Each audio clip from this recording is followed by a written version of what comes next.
Hello, and welcome. Welcome to another edition of Atlas Information Live. I'm your host, Atlas Alex, and just give me one moment while I check the audio here. Okay, so the microphone seems to be working at last. If you recall, I've had some problems the last couple weeks, and but we got it sorted out, so all is good, all is well. Um, Today, I selected as the background for today's live stream the creation of Adam. And some of you who are familiar with this particular aspect of the Sistine Chapel painted by Michelangelo will note that the image is reversed. That is because that's for technical reasons related to the live stream.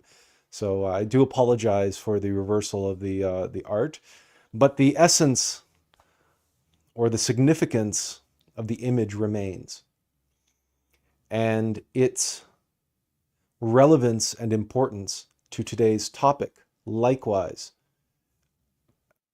is unscathed by the fact that the image is reversed here. The point being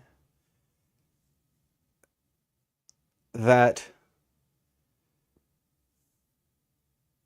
the next logical or self-evident step on the path that we have been taking together over the past 8 weeks, because this is the 8th in the series of live streams that have the phrase "on the path" in its title. 8 weeks ago, we began with facing tests. And last week, this series culminated in how we face death on the path. And we were talking about Guillermo del Toro's Frankenstein, and I was making reference to a good friend of mine and the loss of his beloved wife. And we were discussing and making reference to psychological death, the necessity of facing death, and how we face death as being of paramount importance on the path, on the Alm of Life, the Analogous Ultimate Methodology, of unbecoming what we believe ourselves to be in order that we may be born again. And that is the topic of today, rebirth. And rebirth necessitates death. One cannot be born if one is already alive. To be reborn, it's self-evident, it's in the word itself. And so the question that we face when confronted with the prospect of rebirth is how? How are we to be reborn? And way back when, at the beginning of this 5th season of Atlas Information, I devoted a couple live streams to talk about these gurus and self-help gurus and their methodologies, that they also preach death and rebirth of a kind, a psychological and personality and habits, habitual, right? Tearing down and undoing and unmaking of the person that you are so that you can become the person that you want to be, the successful person, the person who's tapped into unlimited abundance, the person who has fame and fortune and is able to do great things in the world, etc., etc. The rhetoric that they use is very, very, very similar. And you can go back and watch that episode. It's way back in January. And if you recall, or if you are at all familiar with the self-help type approach to being reborn or remaking your life, reshaping your life, whether those gurus are wholesale tapped into the manifesting your desires approach, many of them are. Many of them package it a little differently, but they more or less are singing from the same songbook, so to speak.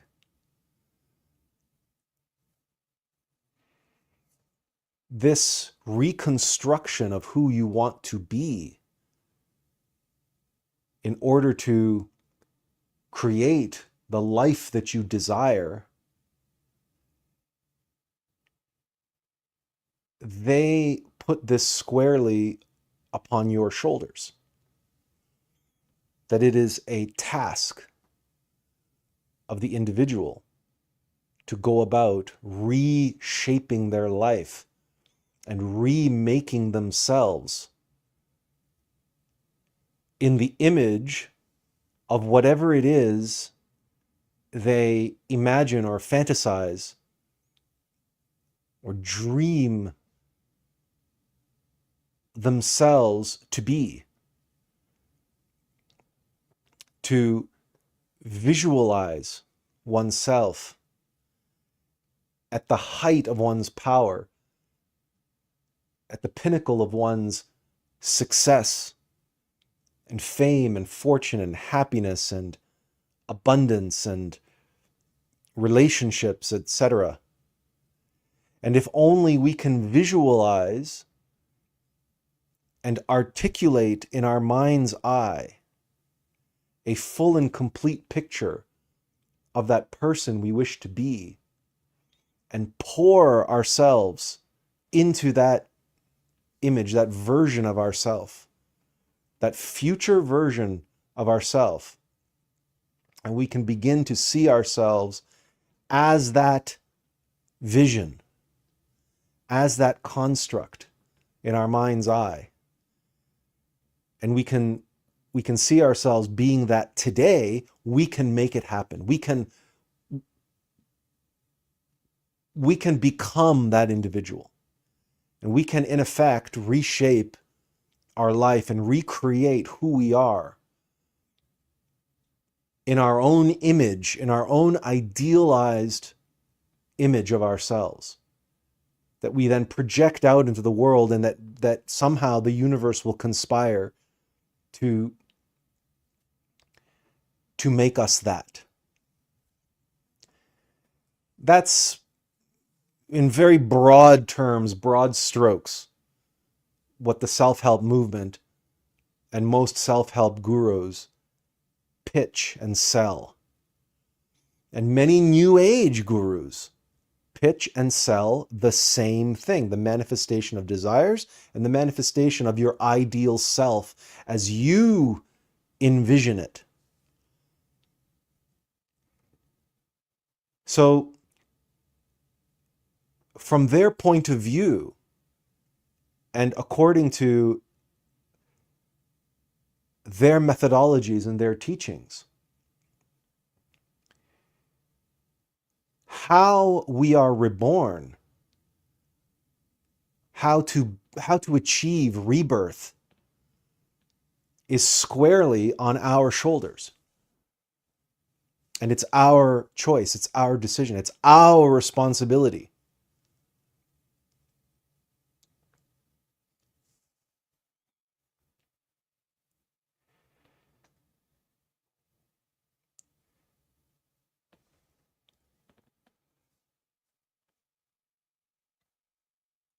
This approach begs the question,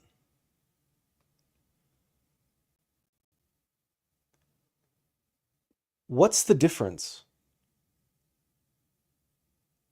then between the person who you were, the person that you are dying into, and this new person, this new self that you are creating? What's the difference? How are you any different? And I don't mean different in the sense of outwardly success or appearance, or you might be different in the settings, if you will, of your personality, your physical appearance, your financial success, your notoriety, your popularity, right? There's lots of metrics that can be different.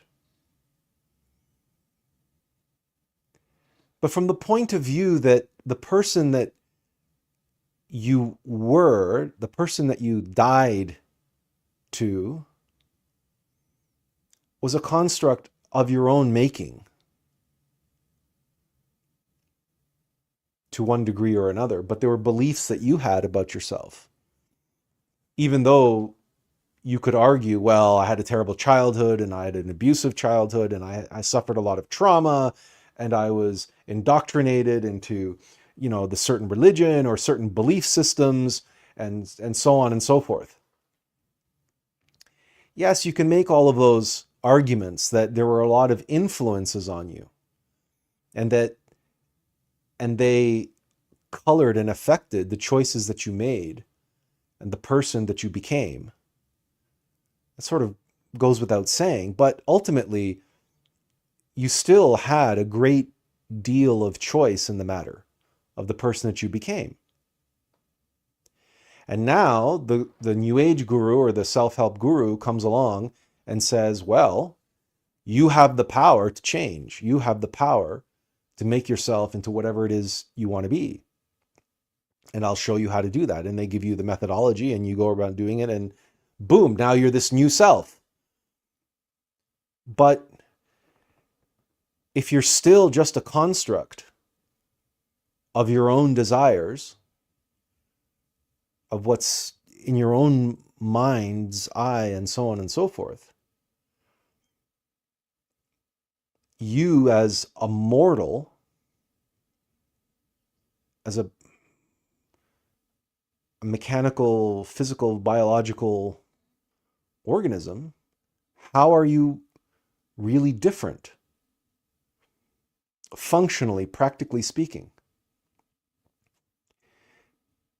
The question is a lot like asking, look at all the variations in dogs that exist in the world.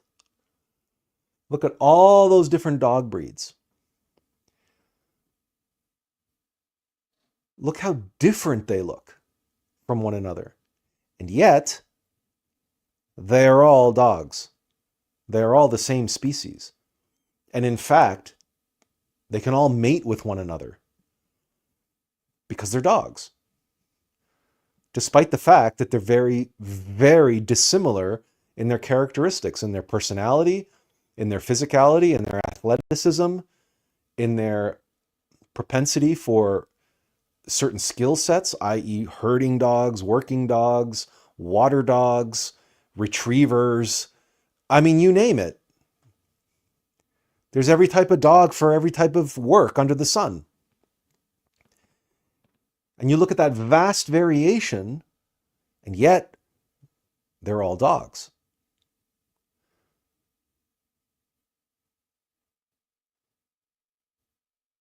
There's no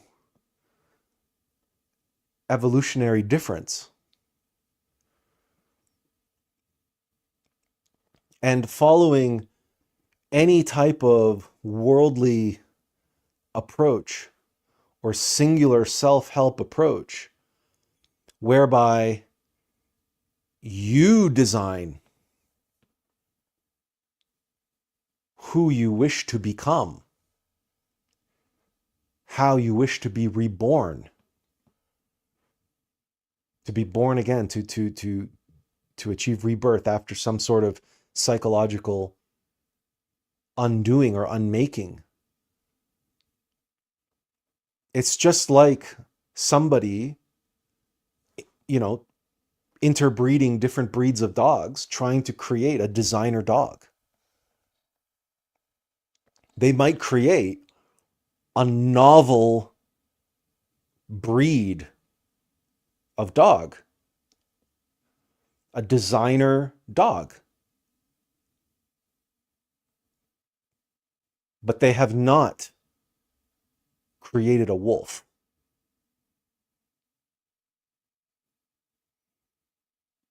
They have not enhanced or advanced the species. There's no evolution there. They've just taken traits from other breeds and interbred them to create a designer breed. But it's still a dog. There's no fundamental difference between the designer breed and every other breed in existence and every other half-breed and mutt. They're still all dogs.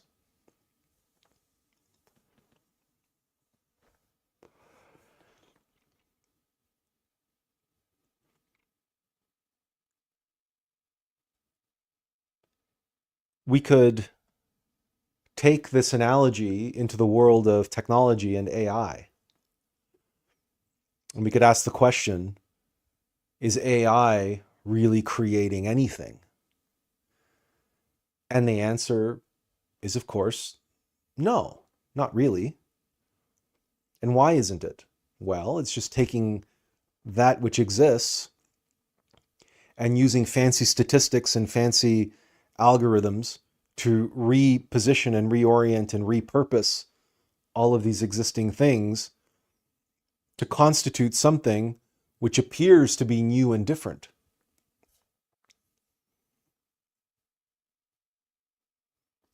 But is it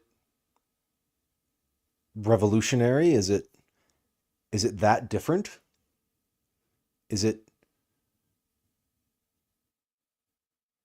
Or is it just a rearrangement of aspects that were already there? And is it just a facsimile of what takes place in the rational mind anyway?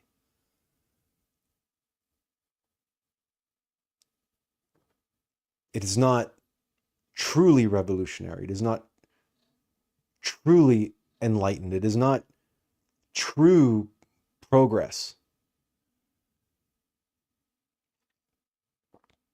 Different does not necessarily mean better.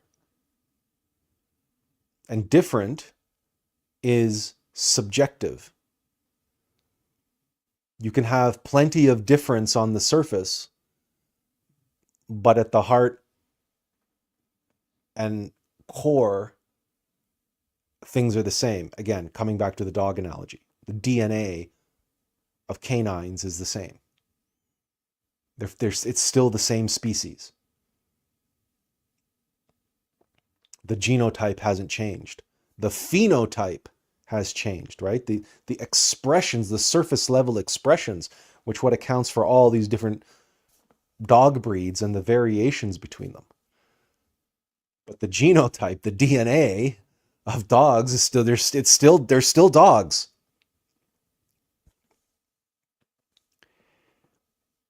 And they're still limited by the genetic limitations of all dogs.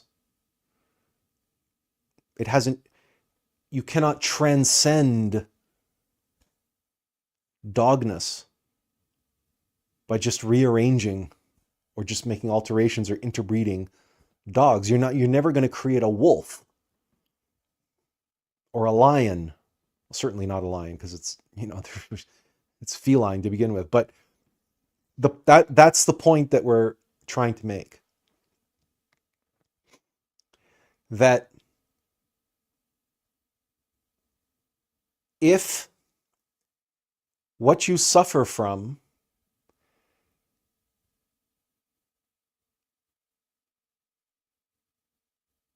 are the eyes of the ego, of the false self,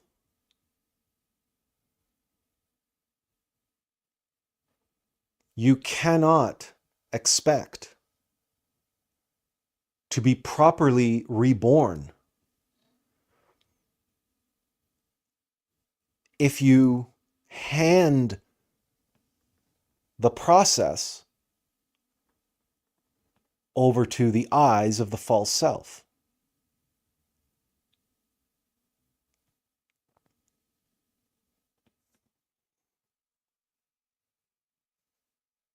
You may achieve superficial differences.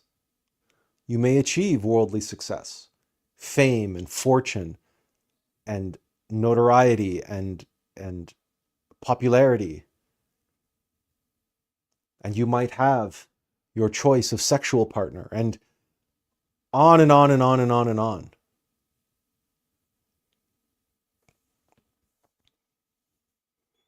But if you attain all of that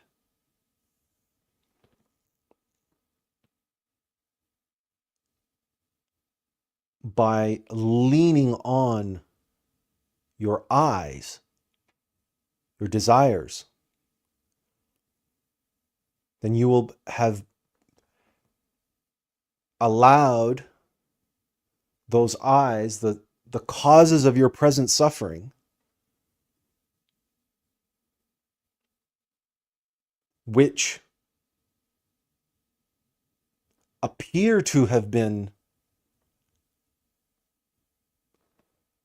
weakened, or at the very least weakened, but feeling more like they've been eliminated through this process of psychological death.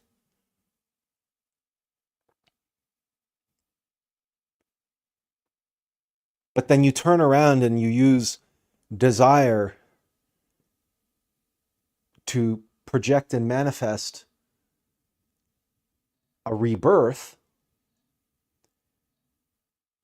You may be able to look back on the person that you were and the person that you have become and all of the worldly success that you now have. And you can say, I'm a completely different person. I used to be weak. I used to be anxious. I used to be this. I used to be that. I used to be poor and depressed and worried all the time and introverted and on and on and on, all these negative things. But now you're confident and you're successful and you're charming and you're witty and you're extroverted, and you're able to make friends really easily, and everybody likes you, and all the successes come your way, and you might feel like a completely new person.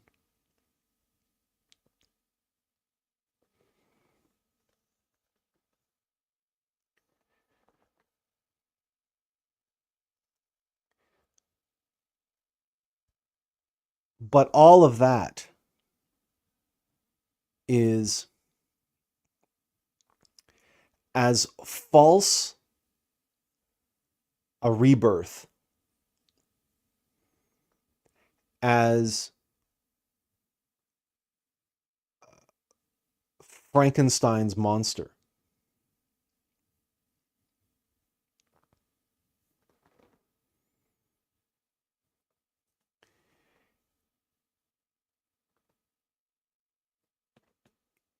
It is a reconstitution. It is a rearranging of body parts and a reanimation of those mechanical elements, those psychological aggregates, and a repurposing of them and a reorientation of them.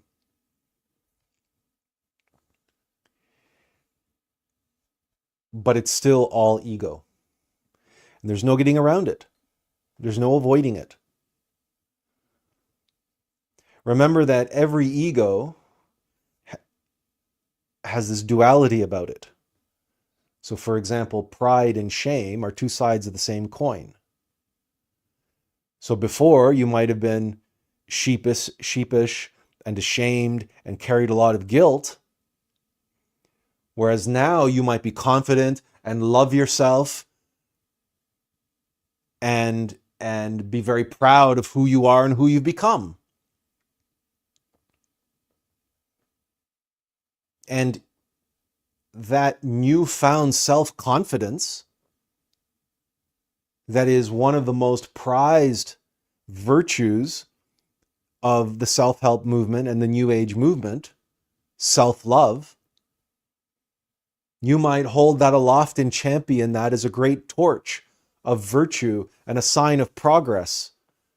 And you might hold that torch aloft on high as a great marker, as a testament to the progress you have made, compared to that sniveling, cowardly, shameful, guilty, reclusive, and introverted person that you used to be.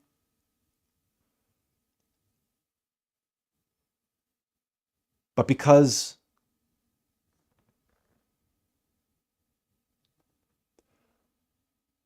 that confidence, that pride that you now have, that self-love that you now have, is one side of the same coin, the other side of which was shame and guilt and self-loathing and insecurity in oneself.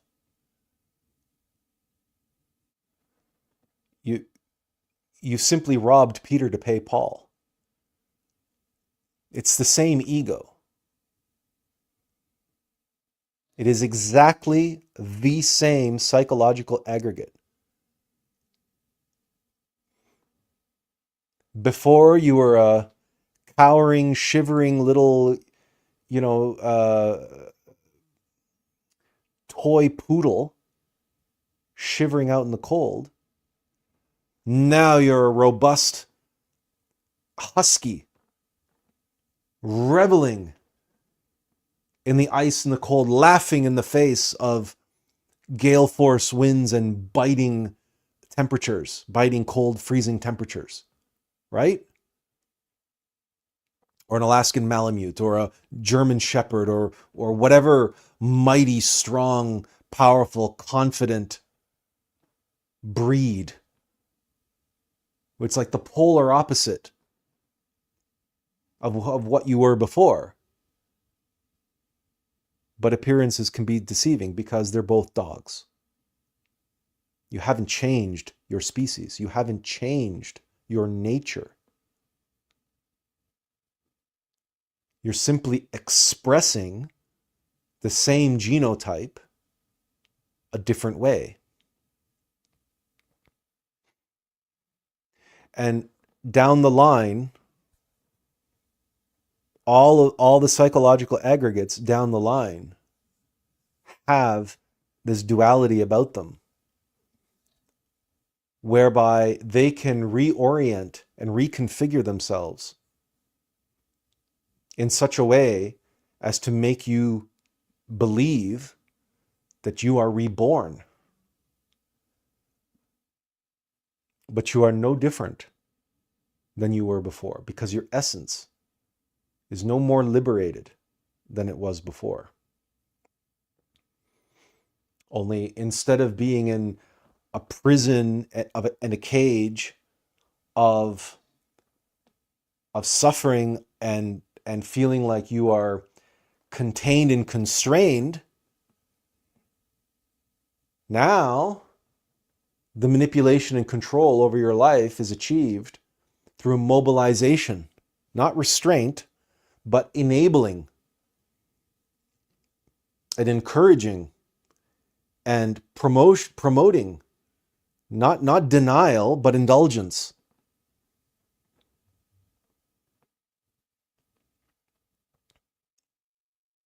But the manipulation is still there. You're still being manipulated by the same psychological aggregates. So have you really died and been reborn?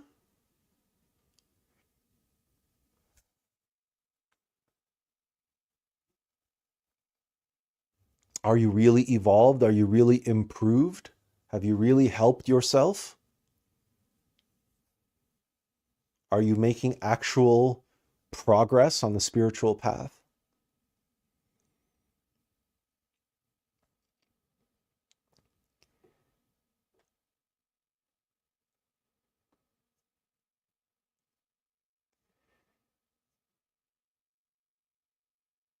Just as before, well, Tiffany is here, and hello, Tiffany. Tiffany says, uh, that's what it ultimately comes down to, isn't it? Embodiment of the speech we adopt, the behavior we claim to have changed, and being able to hold that space without effort.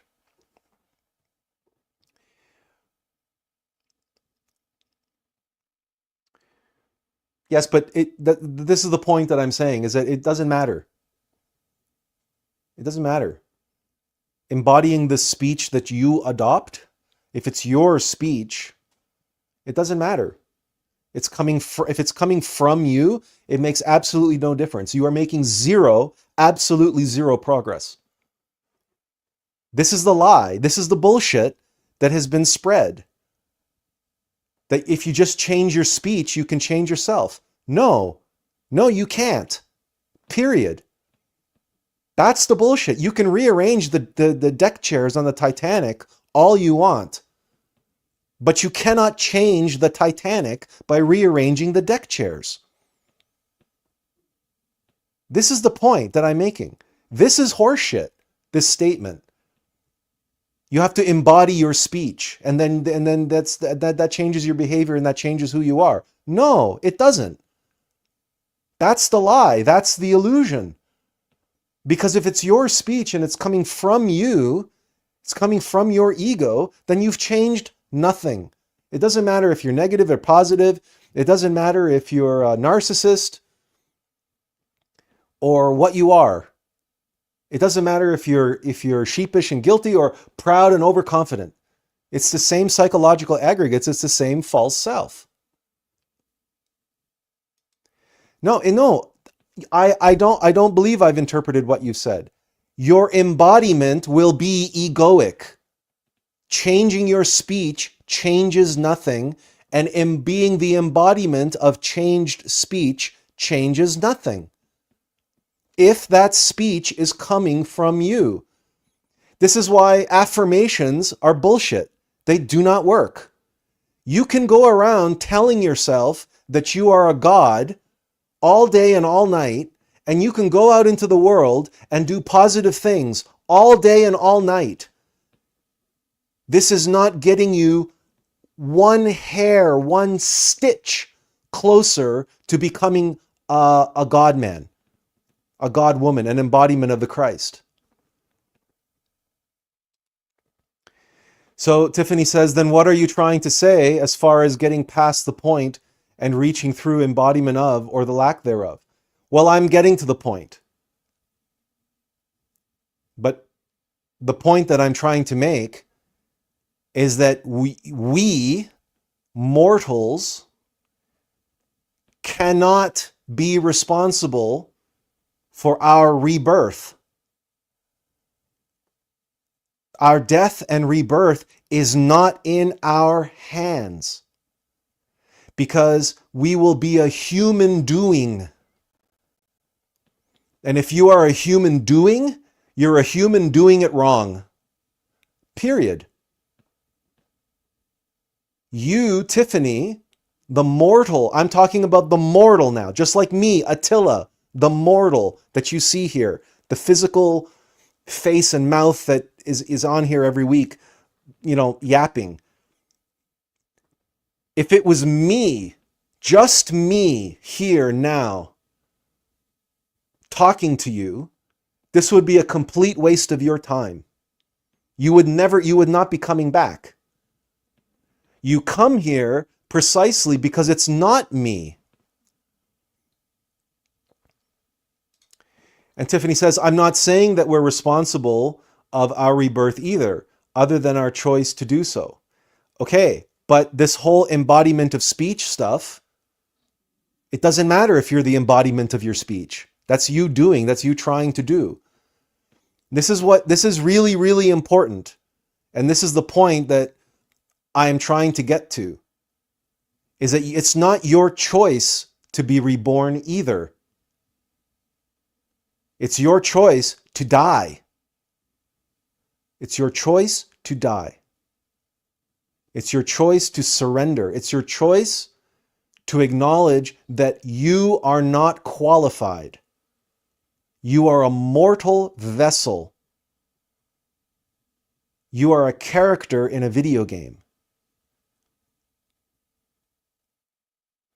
And what you become, you have a choice to follow. In other words, to be. To be what? To be done. To be made. To be shaped. To be reborn means to have those who are qualified to give birth to you. What fetus is responsible for their own gestation and birth? Did you not at some point put your faith and trust in your biological mother to give birth to you? Was that not a biological fact? Or did you do it all by yourself? This is what matters. This is the point. And at no point during those 9 months were you there orchestrating and creating your own birth. You were being done in your mother's womb. This is what was required in order for you to be born. But suddenly, when it comes to spiritual rebirth, everybody thinks that they can do it themselves. And everybody is sold on that. The New Age sells you on that. And the self-help industry sells you on that. And you are convinced that you are the one who's responsible and that you are the one that is going to make it happen. And she says, I'm not embodiment of speech. I'm not embodiment of speech as in walk your talk. The level of gurus you are talking about just to talk, they don't actually walk it. No, I disagree entirely. When you talk about black magicians, they are the embodiment of the magic that they teach. That's how they achieve their success. They practice what they preach. They do. They wouldn't be multi-billionaires like Tony Robbins and the other fellow's name who I always forget. But they wouldn't be the multimillionaires and billionaires that they are if they didn't practice what they preached. It just so happens that they're teaching black magic. How to empower your ego and make yourself feel like you're a spiritual master. They're selling mystic pride.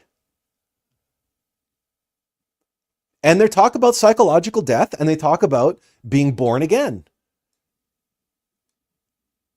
But it's the process that they teach is for you, how you can be how you are responsible and how you make it happen. And how you can make it happen and how you can reshape your life and reshape who you are and become who you want to be. And what I'm here to tell you is the hard truth. And that is, that process changes you absolutely zero. There is no progress on that path. There's only the downward spiral of entropy and down the left-hand path deeper and deeper into hell, because you are giving all of your power over to your egos, who are more than happy to reconfigure themselves and create the illusion that you are now an enlightened person who has the abundance of the universe, has come into alignment with your highest desires for the good of mankind and for the good of others. And you might even be able to use magic to heal people from afar and so on and so forth. And you can perform miracles and all sorts of powers. You can awaken them and use them in this and that and the other thing. But you're a human doing. You're a human doing. You're the one doing it all. It's all by your design. It's what you want. You want what's best for others. You want what's best for the world. And you're now the embodiment of this positivity and abundance and helping others and healing people.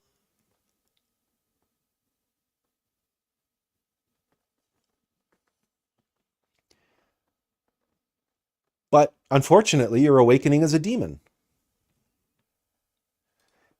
And Tiffany says, so if black magic, black magicians can embody their speech, we are to also.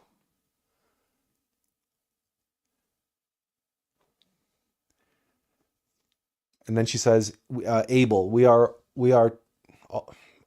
anyway, so we are also must be able to. Look, right now in this particular moment, for whatever reason, you're caught up in being the embodiment of your speech, like having an alignment between what you say and what you do. That's called integrity. That's just like you said earlier, you said it's like walking your talk. But that in and of itself doesn't, we're talking about being reborn here. We're talking about being remade. I don't know why you're hung up on this particular bugaboo right now of walking your talk and what the relevance is. Because that's entirely in your purview. If you say you're going to do something and do it or don't do it, you're just being dishonest with yourself and others. So, but that's still all you, right? I'm talking about something much, much more fundamental, much deeper than that.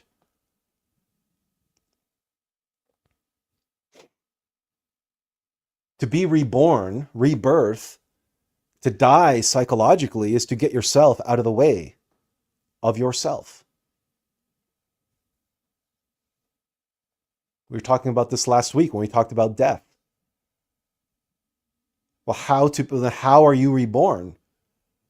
How to be reborn cannot be a process of self-help,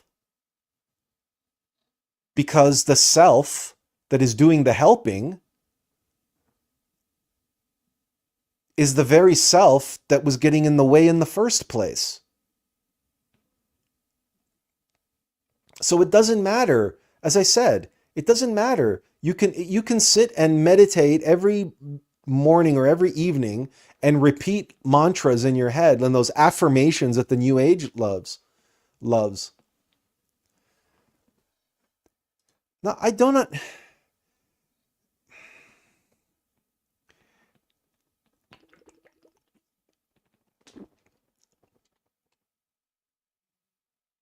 You're not articulating yourself well enough for you to blame me and say that you give up, that you're trying to convince me of something or explain something to me.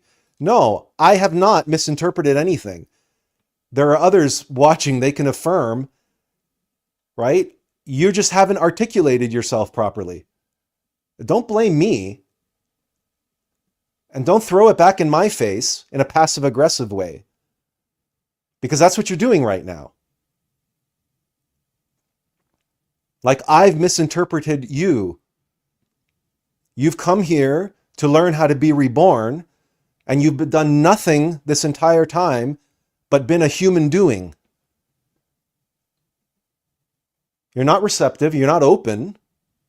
You've just been throwing something out constantly, and you've been pushing it, expecting me to know exactly what you mean by it. And when I call you out on it, you say, no, I've misinterpreted. Well, then tell me how I've misinterpreted. But don't do this. Don't behave like a child, like a passive-aggressive narcissist. Because I'll call you out on that too, publicly. If you want to go toe-to-toe on my live stream, you will get it as good as you give it. Because I'm not going to be here shining sunshine up your ass. Last week we talked about death, and today we're talking about rebirth. And that is a painful, difficult, challenging process, especially for the ego. It's the ego that wants to avoid it. It's the ego that fears it. And it's the ego that will come up with everything under the sun as to why it needs to avoid the inevitable. Yeah, no, that doesn't fly with me either, by the way. I will move on, though, because this is a waste of time. You can see the problem when we can't get ourself out of the way of ourself. You can see the problem. Because the mind, the rational mind, you're very welcome. You're very welcome. Keep observing yourself. The rational mind and the self will believe that it knows the process and it knows what is important and what matters.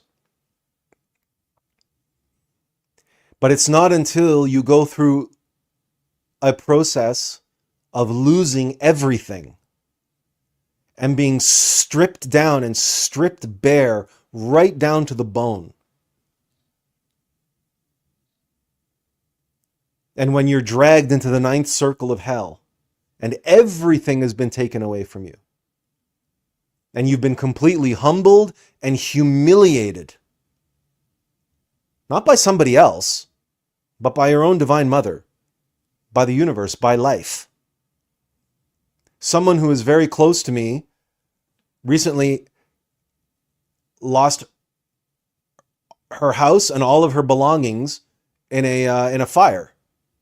And not only that, the person that she was involved with romantically left.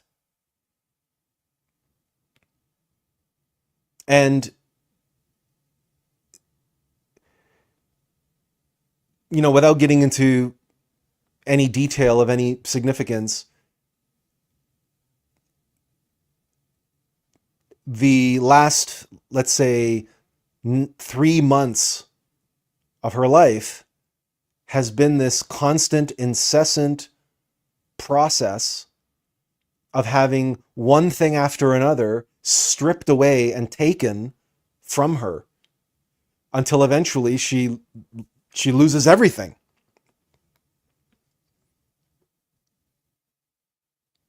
And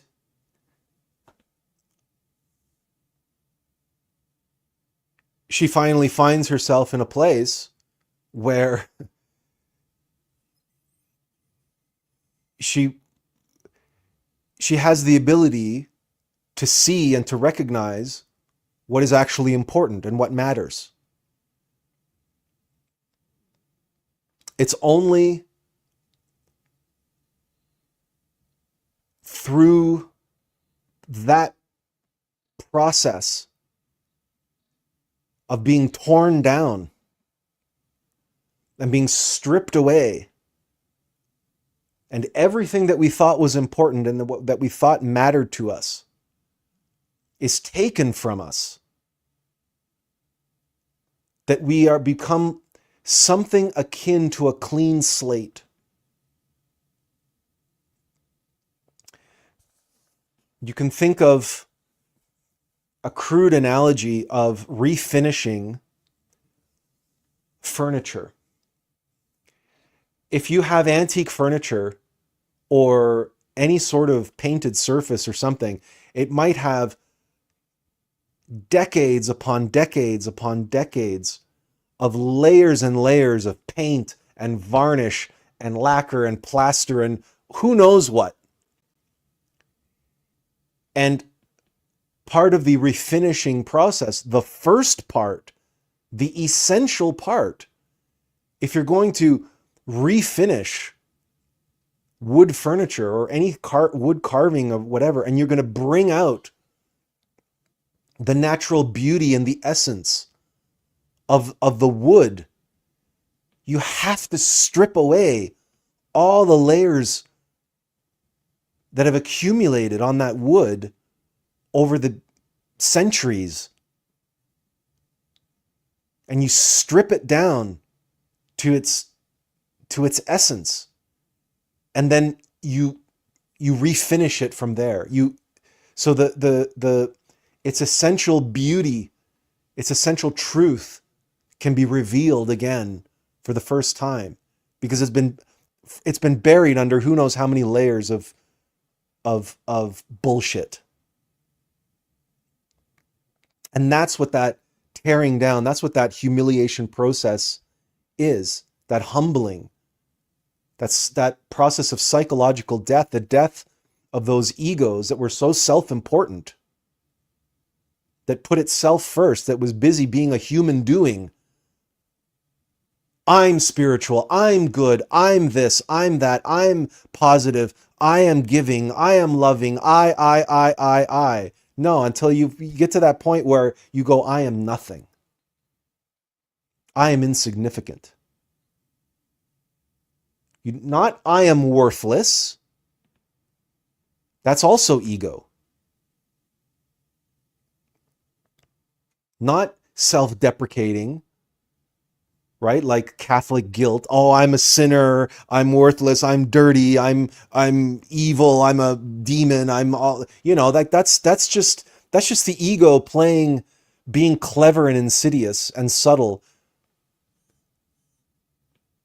trying to get you to believe that you're a clean slate by taking it too far, by going too far into the negative. But then again, it's just the game that this ego plays. That before you were full of yourself, now you're full of self-loathing, and you think that, well, I must be really humble now because I'm self-deprecating and everything all the time. No, you're just as prideful as you were before, only now it's expressing as shame. I'm talking about getting to that baseline, that 0 point, that liminal space, that clean slate where you're like, I have emptied my cup, and I'm open and willing and ready. Ready for what? To be remade. To be done. To be reborn. To be shaped and molded and sculpted by the one who is qualified to make a true human being,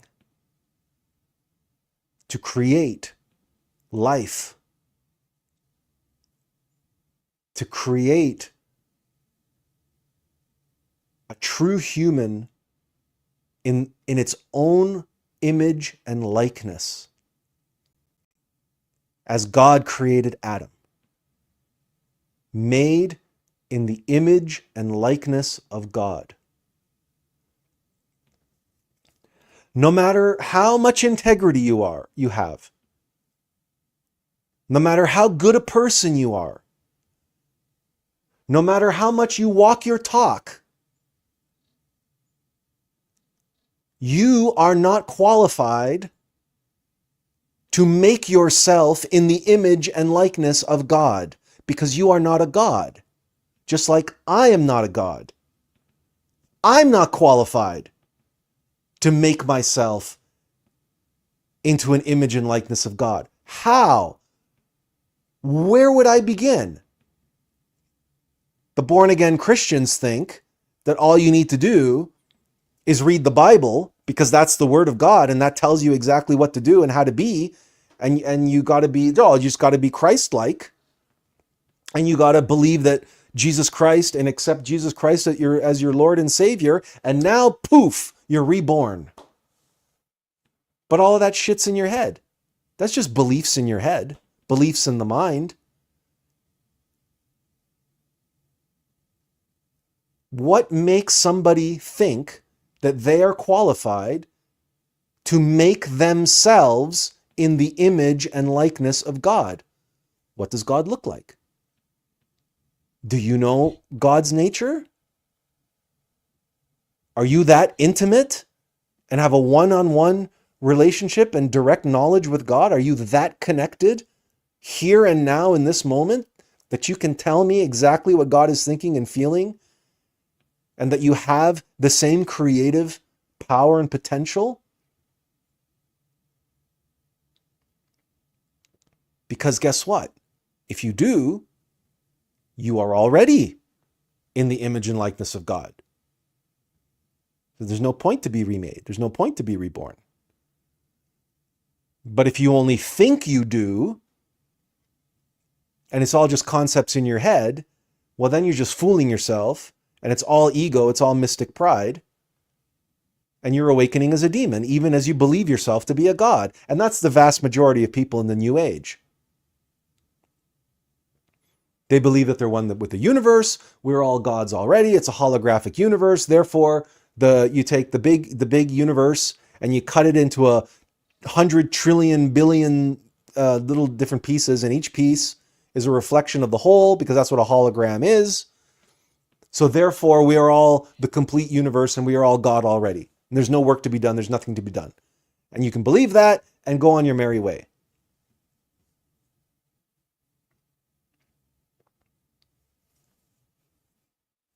But all of that is bullshit. And you're kidding yourself. More aptly put, the wool is being pulled over your eyes. Your own rational mind, which is infested with ego, is bullshitting you, and you're buying your own bullshit.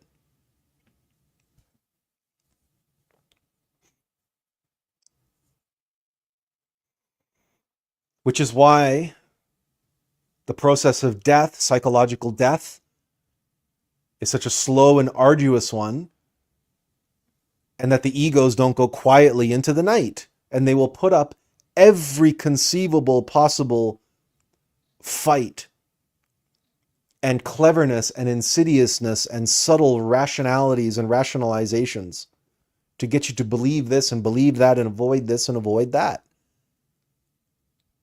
But if you are on the path and you are walking the path, you are following your intuition, and you're going through life one eye in and one eye out, observing yourself and observing your surroundings,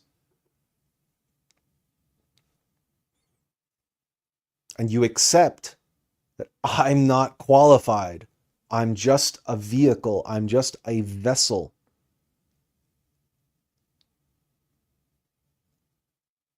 And that my, quote, rebirth is me dying each and every day a little bit to this false self that I believe myself to be and that I am identified with.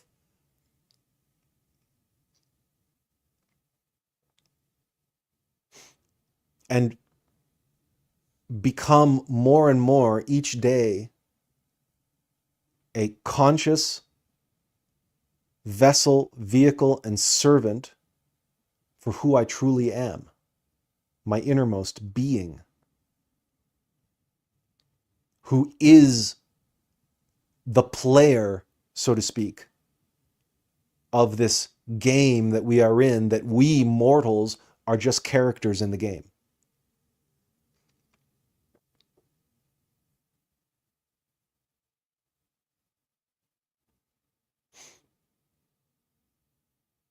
There is no rebirth if you die as a character and are reborn again as a character.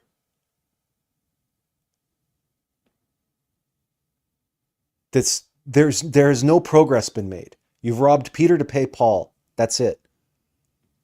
I come back to the dog analogy. You died as a toy poodle and you return it as an Alaskan Malamute. Big deal. You're still just a dog.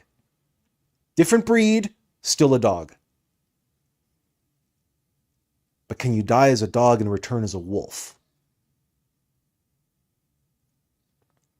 Now, who is qualified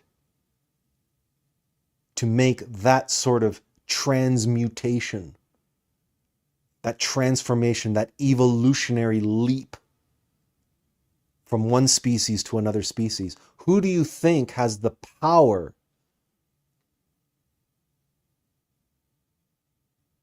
to make that sort of transformation? That you are you become an embodiment of the Word. In the beginning was the Word, and the Word was with God, and the Word was God. The Word doesn't come from me. Nobody is listening to this live stream because you're here to listen to words come from Attila. You're here because he spent the better part of his entire life dying.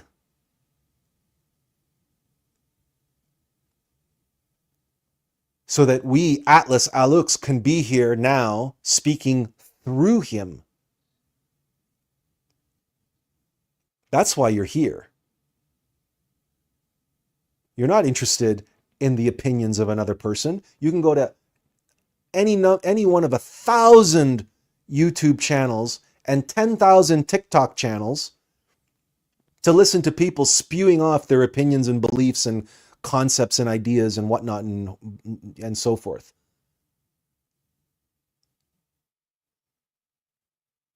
You're here because here you learn how to be reborn as an embodiment of the Word. The Word. Not your words, the Word.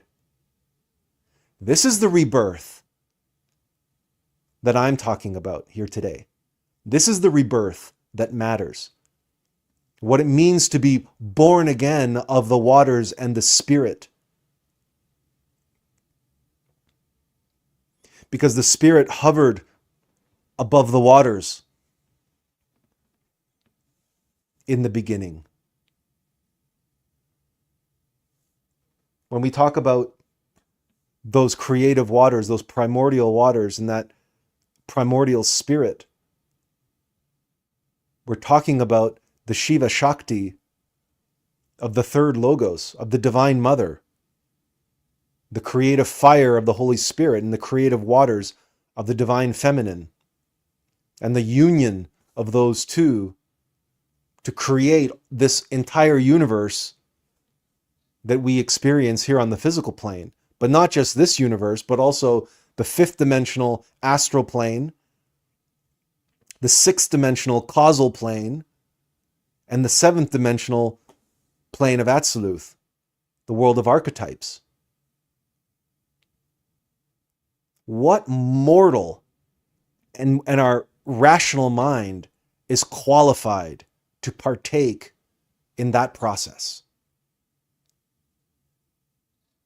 It is the utmost in mystic pride, is the utmost in narcissism, and it is the kind of belief that only ego can come up with. Because ego, of course, the Black Lodge, has its own hierarchies. It has a complete inversion of the supernal worlds and the infernal worlds. It has its own hierarchies, its own beliefs, and it's envious. And its nature is to desire to consume and hoard the very power of the word. That's its nature. And we've talked about this in recent weeks when I was talking about the Ouroboros, right? The snake that eats its own tail.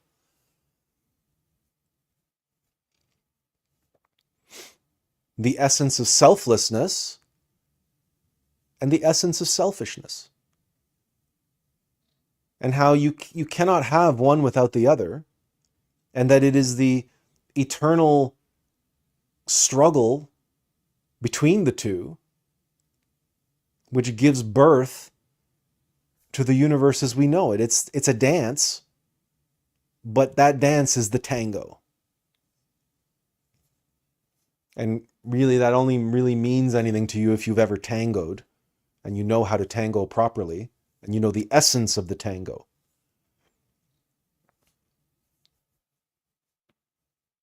But there's some truth captured in Gurdjieff's description of holy affirmation, holy negation, and holy reconciliation. The masculine, feminine, and union of masculine and feminine. Positive, negative, and neutral. But that these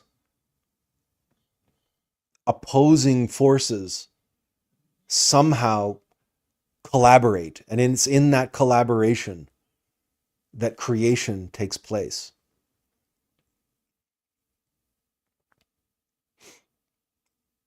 And within us, the collaboration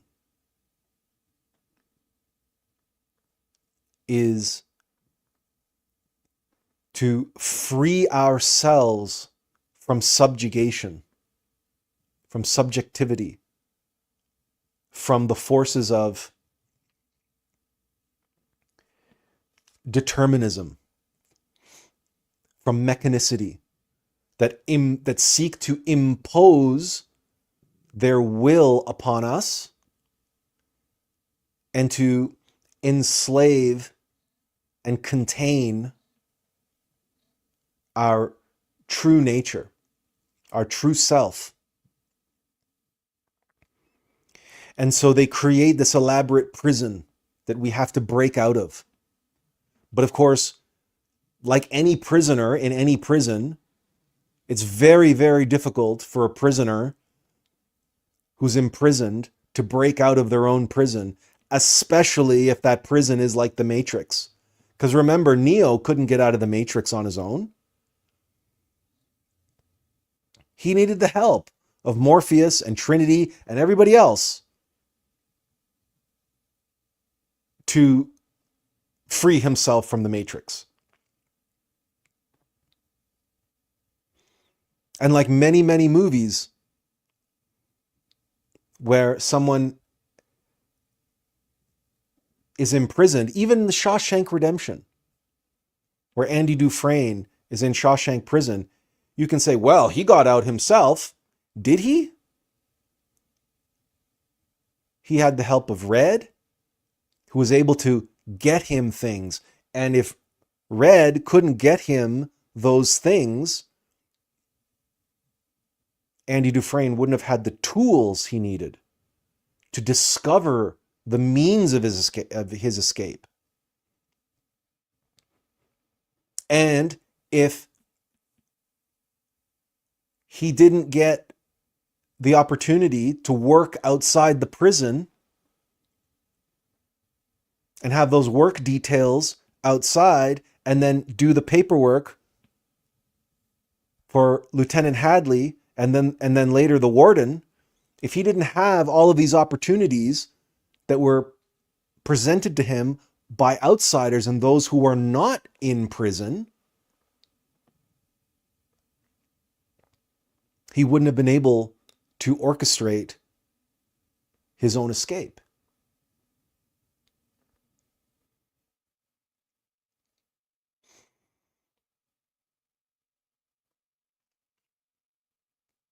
That's one of the reasons why I like talking about Shawshank Redemption, is because the other thing that Andy Dufresne does while he's in prison is he resolves to die.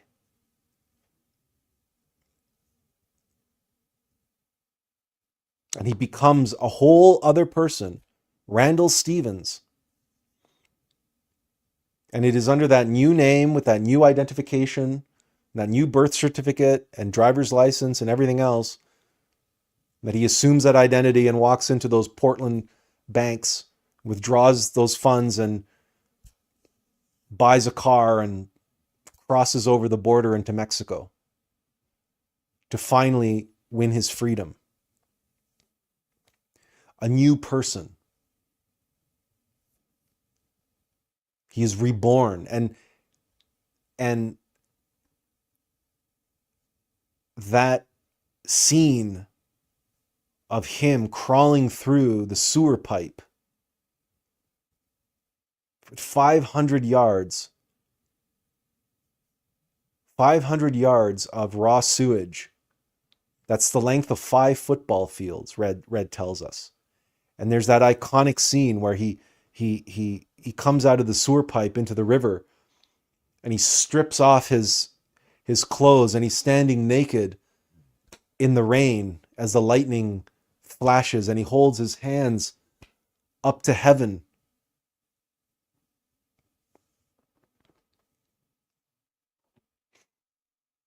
That he crawled through 500 yards of shit to be reborn. And the humiliation that he endured while in prison. And he was stripped bare, literally. And then how many times he was thrown into solitary confinement, and all the other humiliations that he suffered that culminated in having to crawl through 500 yards of the raw sewage of the worst of Shawshank Prison. But he comes through clean on the other side, Red says. It is this allegorical symbol for the act of death and rebirth. What we are responsible for is to endure, like Job, who endures all of those tests and all of those trials and all of those ordeals, eventually being swallowed by the Leviathan.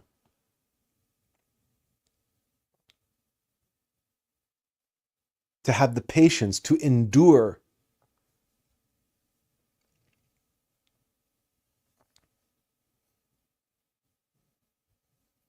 And wait until we are remade. Until we are deemed worthy to be given responsibility, a task, a mission, knowledge, a purpose. Until we have proven our worth, that we are ready and able to serve. That we are worthy of receiving the word because we have proven our readiness to embody it, and if it be part of our purpose, to share it, to transmit it to others.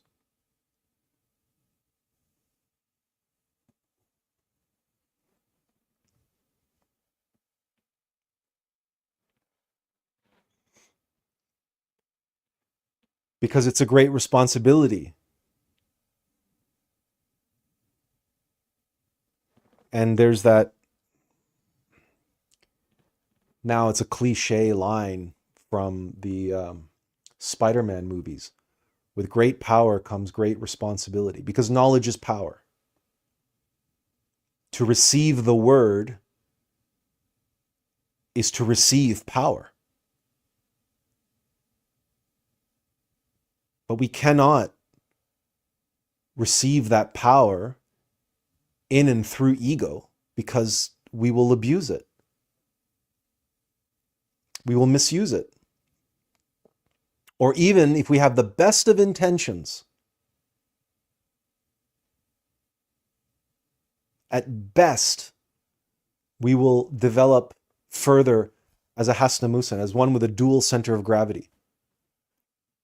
As our false self benefits from and utilizes and harnesses the power, the gifts. And even if we have the best of intentions, to develop with a dual center of gravity is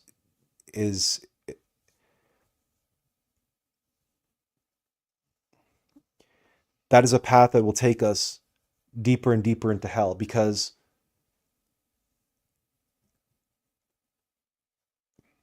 eventually the forces of entropy and the forces of mechanicity will win out. And the reason I can say that is because it is easier, far easier to fall than it is to climb. And I'm a broken record if I repeat the lines from the Bible. The path is easy and the gate wide into hell. And there are many who take it. But the path is difficult and the way narrow into heaven, and there are few who take it.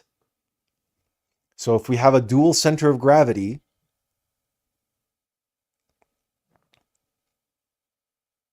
even if we have the best of intentions, one path will be easy and wide, and one will be narrow and difficult. And a part of us is going to always want to prefer the easy path through the wide gate. And because it's easier and wider, it's just statistically, we're going to take it more often.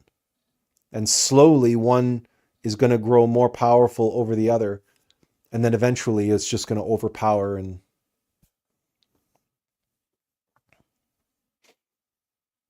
there are powerful demons in hell that exist where the innermost being is trapped inside that demon and he can't do anything about it.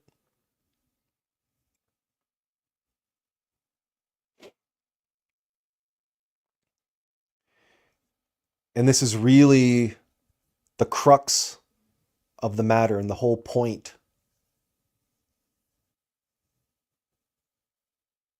of knowing how to be reborn. It's an act of surrender. It's an act of truly letting go, not in the sense of you letting go of the ego, because you can't let go of the ego. The ego does not go quietly into the night. The ego is going to fight back. And if you manage to eradicate things like fear from your heart and from your mind, rest assured that eventually it's going to come back.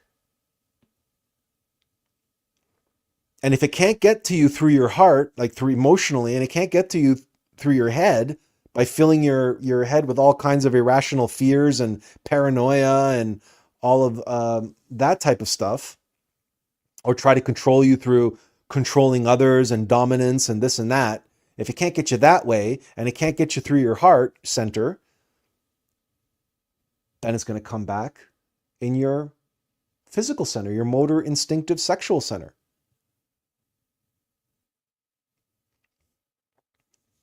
And I know all of this is apropos to an individual who is going through this process of death and rebirth as we speak. And no sooner did they achieve that blank slate condition, they were presented with a test.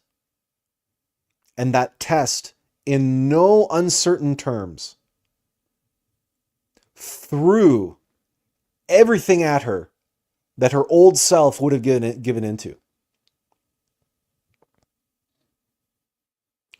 the fear of being alone, the fear of being unwanted, and all the rest of it. Without getting into details, a test came. What had she really learned through this process of being stripped away and stripped down?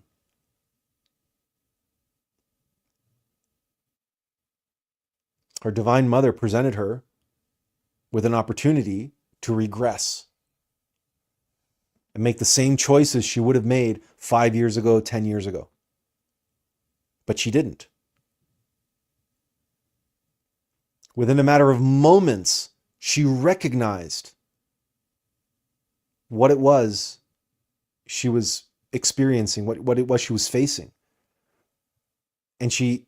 And everything that had been tempting to her in the past now was a source of repulsion. It was an insult to her soul. What used to be tempting was now an insult to her very being. And she knew it. As it was happening, she was aware and conscious.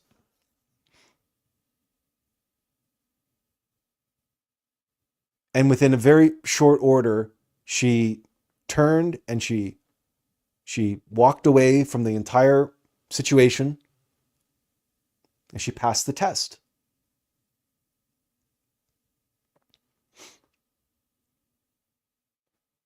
And no sooner did she pass the test that her Divine Mother said, okay, well, now she's ready for the next phase of her, her process. Now she has to face that same demon. It's been eradicated from her mind. It's been eradicated from her heart. And we know this because we tested it.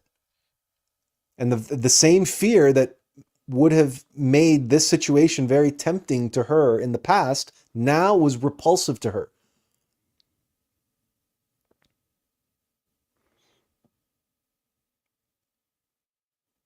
And I said to her, I said, well, I'm very happy for you and I'm very proud of the progress you've made and everything else. But I said, don't get too comfortable, because right now the adversary is planning and plotting their revenge.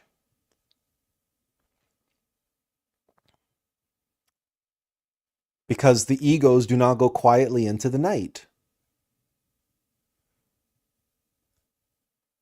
And I can't tell you how, and I can't tell you when.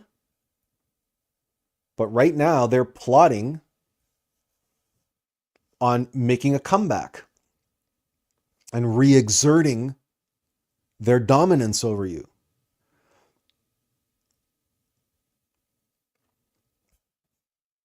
And within hours of that conversation, she ended up in hospital with panic attacks and digestive issues and just complete chaos and havoc in her central nervous system.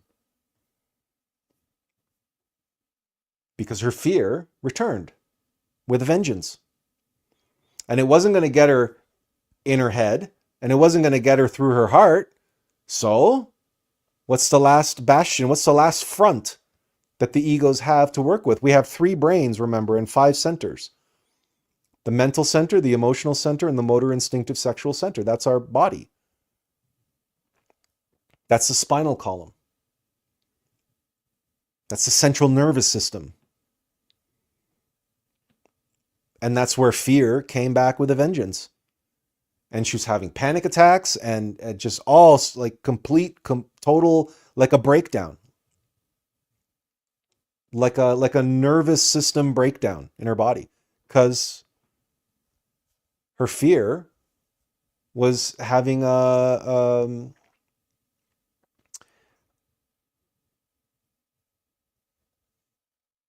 fit.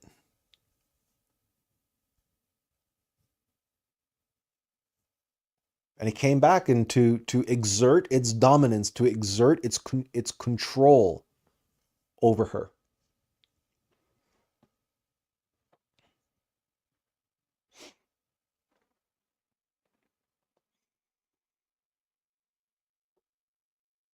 It's on the Alm of Life. You seem to make progress to get to the next level. Well, okay. But from there, you can only go in one direction. And that's to the next lower level of hell, where you have to face your demon all over again. You have to face your adversary all over again, but at a new level, at a deeper level, and in a different way. And now, she's now facing her demons and her fear on the level of her physical body. Whereas in the last little while, she had to face it on the mental plane and on the emotional plane, but now it's on the physical plane.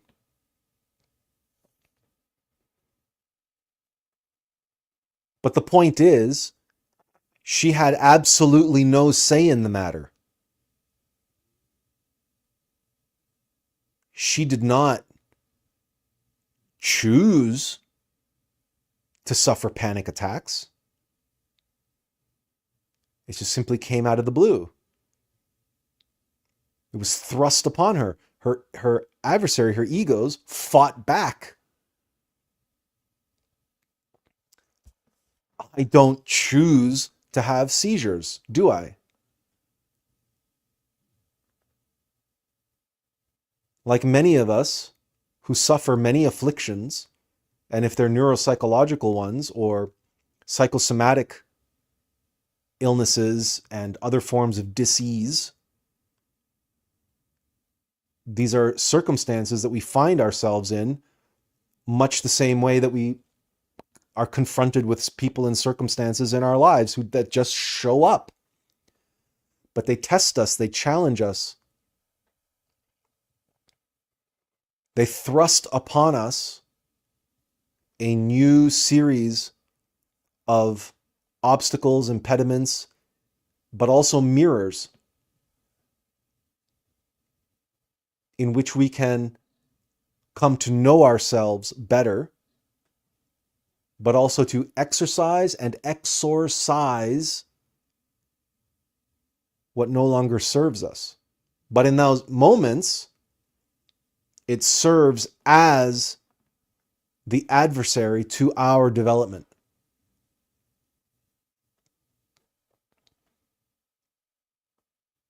And if we allow that process to play out and we participate in it as being present and allowing and not resisting the process, resisting temptation, resisting that which we need to resist. In other words, when we are tested and tempted, to resist the temptations and resist regressing and falling back into our old patterns and habits and our old self. That's our job. To be a guardian, to be a warrior, but the guardian archetype of the warrior. And we stand on guard for thee, our higher self, our true self, our God. We stand on guard at the gates of the temple, our temple. Who or what belongs in our temple? Only the Christ, our innermost intimate Christ. That's why Christ ejects the moneylenders and the livestock traders from the temple, who desecrate the sanctity of the temple with their base materialism and their filth. Jesus is a guardian of the temple, of the sanctity of the temple.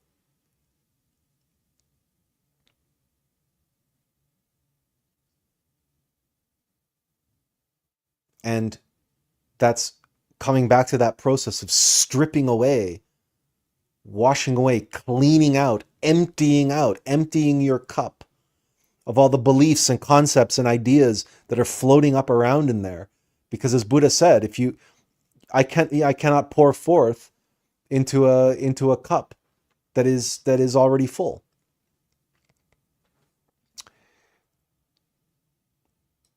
Tiffany says, have a great weekend, everyone. Warm thoughts to you and yours through the holiday season. Stay safe out there. Stay kind. Thank you, Tiffany. Thanks for being here today.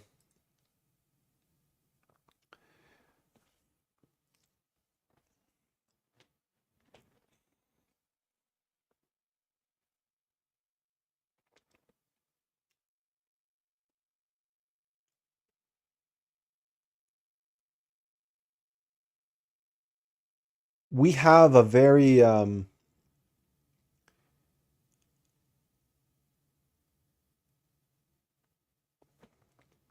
romantic view of rebirth. Just like, to some degree, we may have a romantic view of death. Certainly, in the New Age, they have a completely naive concept. A lot of people don't even believe in death. They say that death doesn't exist. And they say everything is a transformation. And this sort of rose-tinted glasses view of death and rebirth, or of transformation, avoids the stark reality of the situation.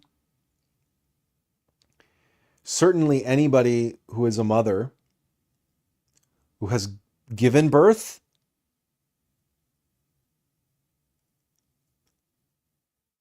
will tell you that as beautiful as an experience it is not without its pain and suffering. It is a messy process. And it is almost a universal experience on certainly this level of reality, that birth is a messy struggle. Look at tiny creatures hatching out of their eggs, whether those are chicks or they're lizards or other creatures that are born out of eggs. They have to break out of their eggs. And it's a struggle. It's a struggle of life and death. It's not easy. But for some reason, we have been sold this fantasy that spiritual rebirth must be easy.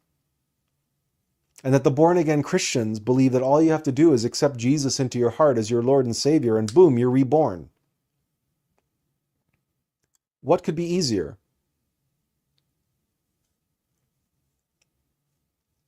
But genuine rebirth is painful, just as genuine psychological death is painful. It's difficult. And if we are not prepared for it, it can be very, very jarring and very, very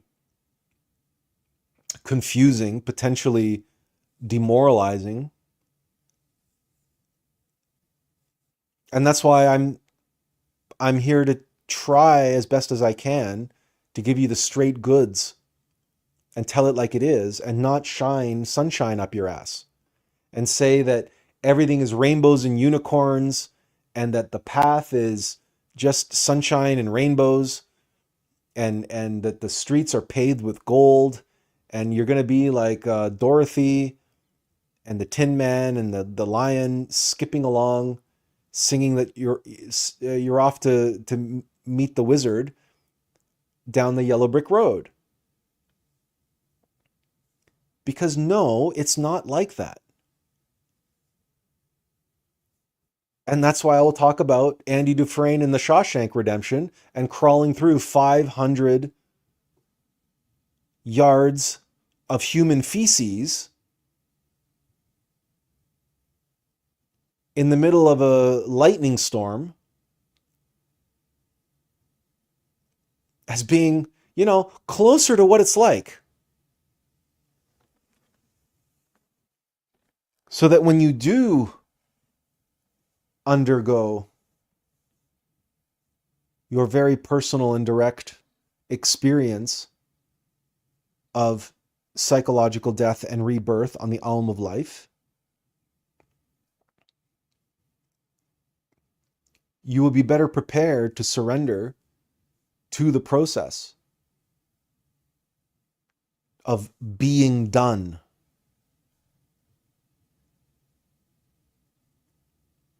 Like Job in the book of Job, and the harrowing experiences and the suffering that he endures. Or perhaps the ultimate story, the passion play, right? The passion of the Christ, the crucifixion, and what Jesus endures through his process of death and rebirth. I just don't immediately jump to that because I think it is safe to say that most of us will not go through that extreme a process. It was the hyperbolic nature of that exemplifies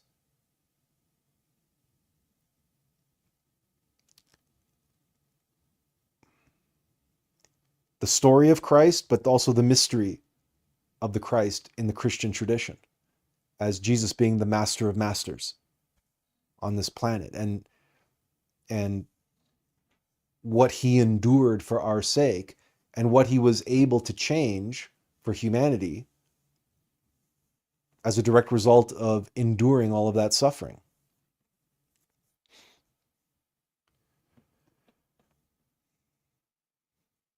But the point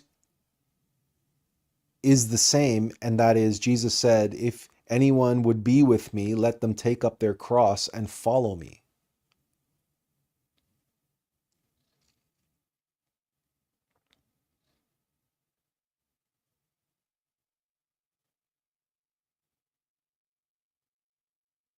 It's not easy, this path. Benjamin says, the gospel teaches that unless one is born again or from above, he cannot see the kingdom of God. This theme echoes the opening chapters of Genesis, where God's Spirit hovers over the waters and breathes life into Adam. In this sense, new birth is the Spirit giving new life. Water itself symbolizes both judgment and renewal, a world cleansed, and a passage from slavery to sonship. It points to a cleansed heart purified by God. He says, to be born again is to enter into Christ's death and resurrection through baptism, receiving new life. It is to be washed with water and the Word, born anew through the living and abiding Word of God, and to abide means to live in faithful obedience.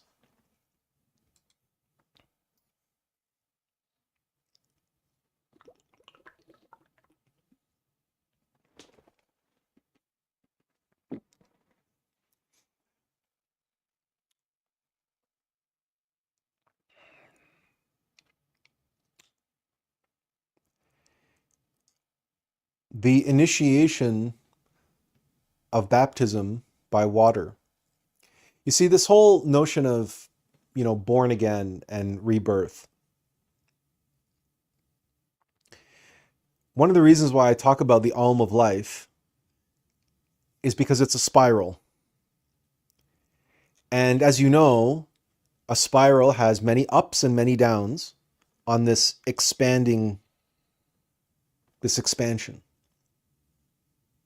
So in one sense, if someone enters into a church and goes through the initiation of baptism, well then they're dying into an old self and being born again in a new self.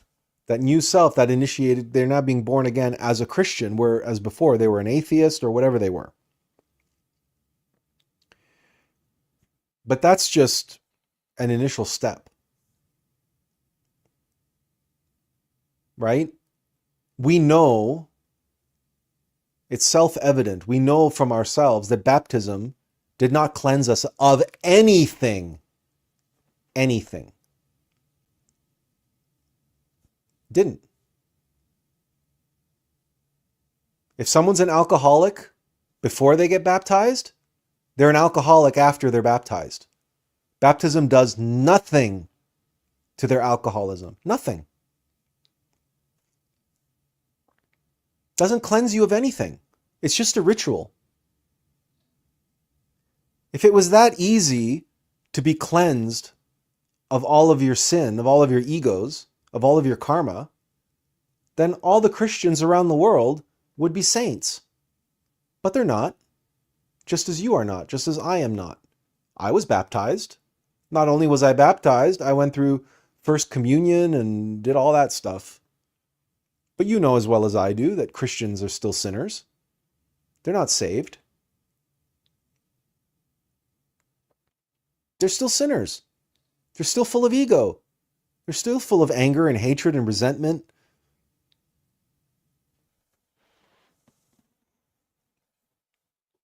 So what does this baptism, what does it really mean? What is it really referring to? This ritual that priests perform and churches perform without actually understanding what that water means, what that water is about, that holy water, that sacred water.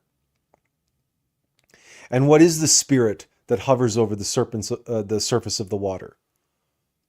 Why is it that the apostles, Jesus's inner circle,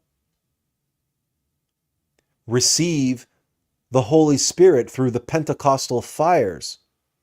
And why is it that we have something called baptism by fire? And why does the fire appear atop of the heads of the apostles when they receive the Holy Spirit?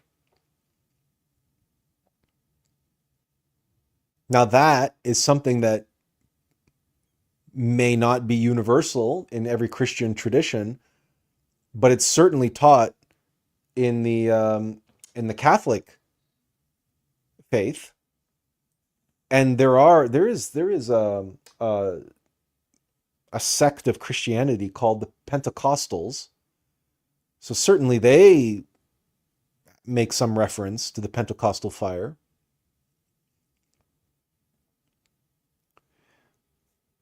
But much of the metaphysical scientific truth behind these symbols has been lost to most Christian denominations. They don't really know what we're talking about. And that the baptismal waters represent something, yes. But it in of itself has no power to really cleanse you of anything. Despite the fact that holy water does play an important role in exorcisms.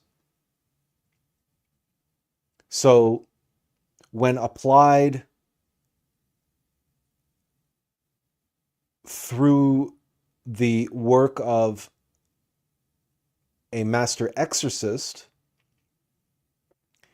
the application of holy water with the other relevant incantations and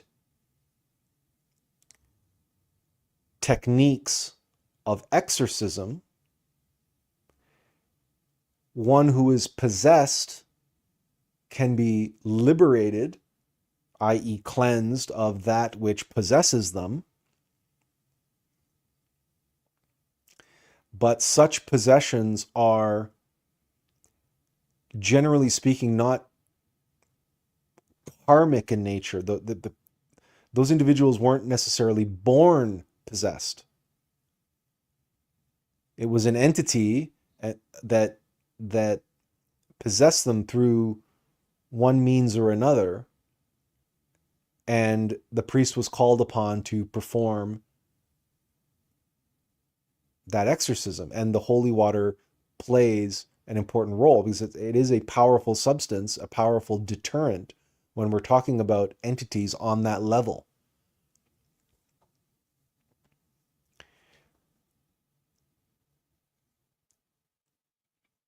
but in and of itself is not, you are not reborn in any totality sense, in any complete sense, right? This is why you have John the Baptist at the beginning of Jesus's ministry. Jesus goes to John and John baptizes Jesus.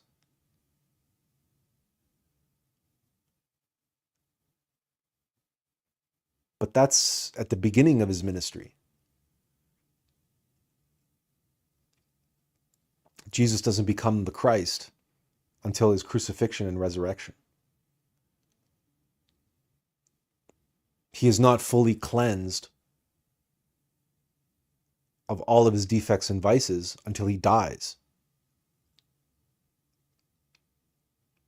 and is reborn, yes, of the waters and the Spirit, but not the baptismal waters that John dipped him in.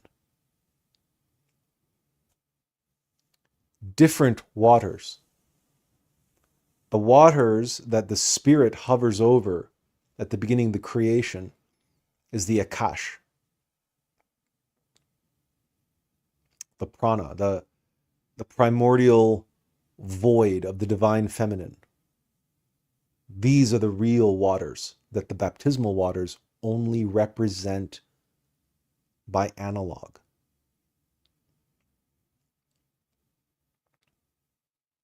When we talk about creation in a practical sense, we talk about procreation. The sperm, the essence, the seed enters into the womb where it fecundates the egg, but it's in the waters of the womb that the fertilized egg becomes the zygote. And I've talked about this before. The sperm dies and the egg is born again as a zygote, and it begins to gestate and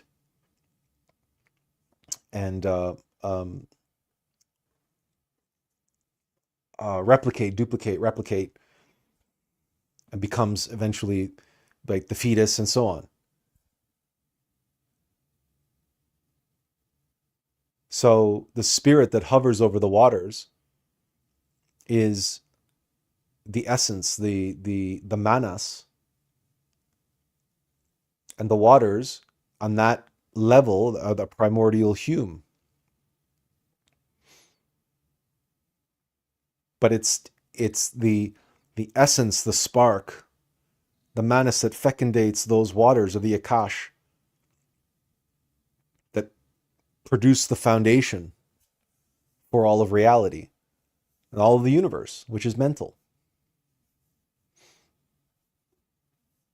So when we talk about waters and baptismal waters and holy water and being reborn of the waters in the Spirit, we're talking about being reborn internally, right? Clearly, like psychologically, on the emotional plane and the mental plane, we're being reborn on the astral plane. Because we cannot be reborn on the physical plane.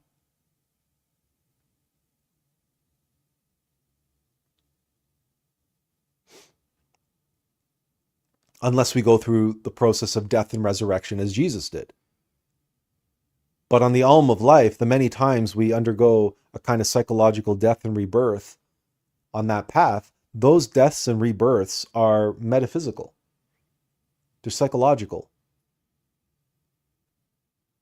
And even if, even if we talk about being attacked by egos in our physical body, of course, it's not physical in that purest sense. It's happening in our astral body, our mental body, and our etheric body. It's all energetically. It's just that the symptoms express in our physical body, because the etheric body, the ninth sphere, the fourth dimension, is the foundation of the third dimension.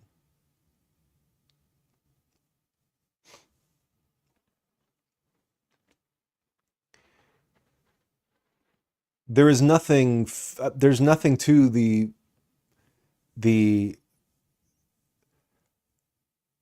primordial waters that are referred to in the Bible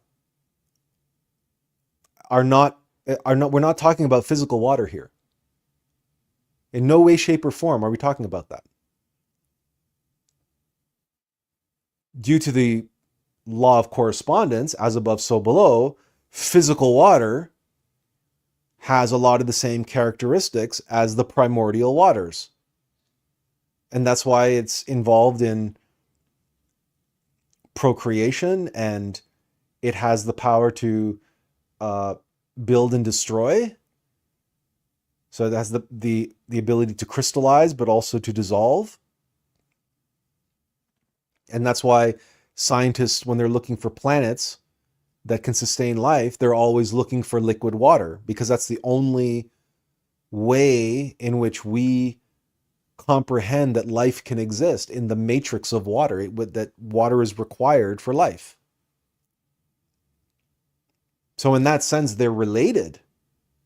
Physical water is a expression, a manifestation of the primordial waters. But physical water is not what is referred to in the book of Genesis. That's not the waters that they're talking about.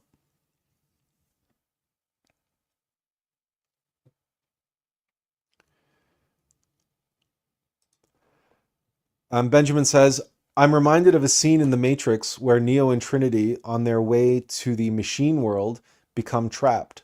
Neo tells Trinity to fly upward, and for the first time they break through the clouds and see the clear blue sky. To me, this moment symbolizes baptism and the entry into the kingdom of heaven, a movement from darkness into light, from confinement into true life. Remind me, when that happens, has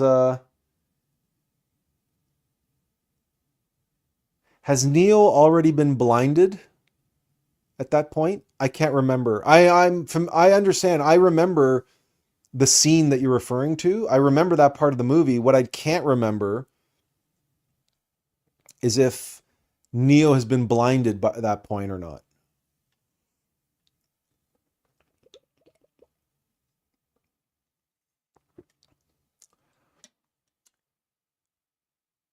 Because, yeah, okay. Neo was already blind at that moment. I agree with you, but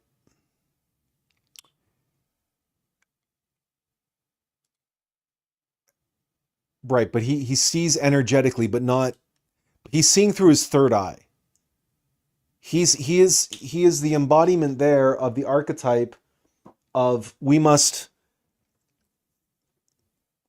in order for us to be able to see reality as it is, we must blind our. That's a very old archetype of the blind man who is wise, who is able to see what nobody else can see because he's blind. And Neo is the embodiment of the third eye and the ability to see without seeing. And that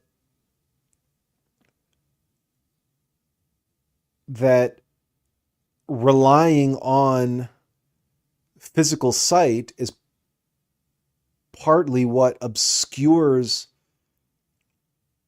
reality from us. Right? We put altogether too much stock in our five senses. Right? Too much of humanity thinks that this is it. This is the real stuff, right? It's called materialism. It's called mechanicity. It's called materialist science, secularism, etc. Well, a good part of that comes from the fact that, seeing is believing. A picture is worth 1,000 words, et cetera, et cetera, et cetera. Yeah, Benjamin says our physicality is the veil itself from the real world. That's right. And there are these famous images from, was it Eliphas Levi? I can't remember, but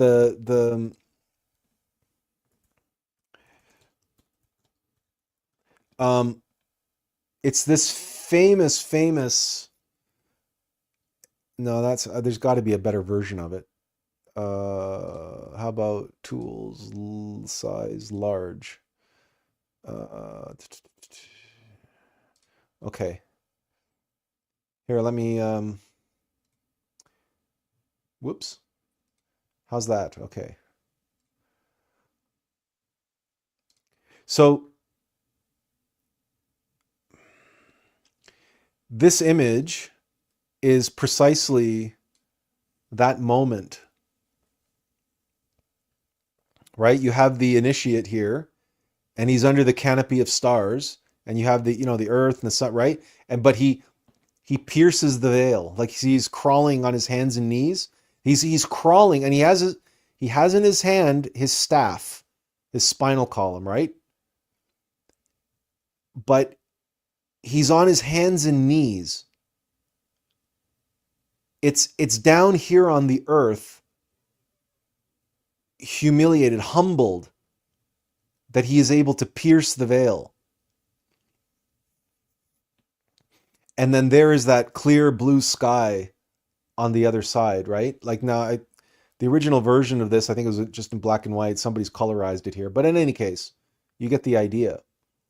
But this is what Benjamin is talking about when he says our physicality is the veil itself from the real world. And this is a famous Gnostic image of someone who's piercing that veil. And the piercing of that veil is precisely through humiliation.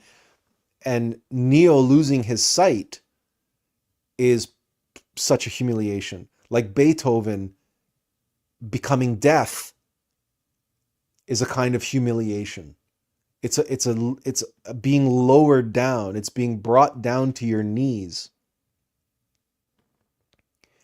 And when we are on our knees, when we are at our lowest, right? It's like we are reduced. We are that clean slate.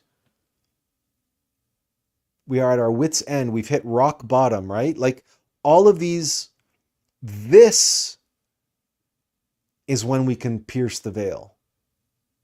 This is when we are closest to God because we have emptied our cup. We are at our wit's end. We've surrendered. We've given up trying. We've given up doing. And now we are ready to be done. And in that moment,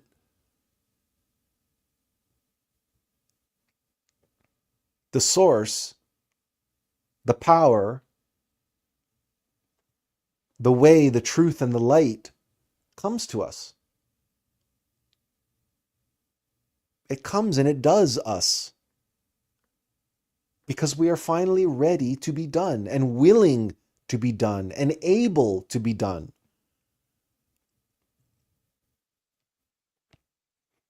But we can't be done if we're doing. If we're the ones trying to do it, there's no room. And this is directly relates to if you're blinded by all the physicality, your bandwidth, your conscious bandwidth is taken up. There's no opening. There's no, right? There's no, your cup is full. There's no room for you to receive any additional information.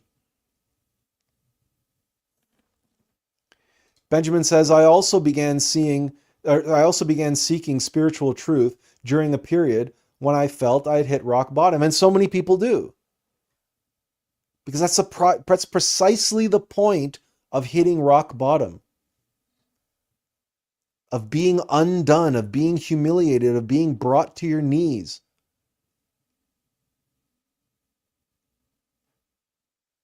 of admitting to yourself, I'm not qualified. I need help.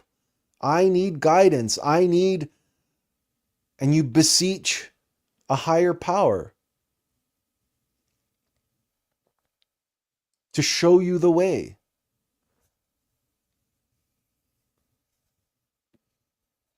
to lift the veil, to see the light, to break through the clouds, or as in this image, right? To break through the canopy.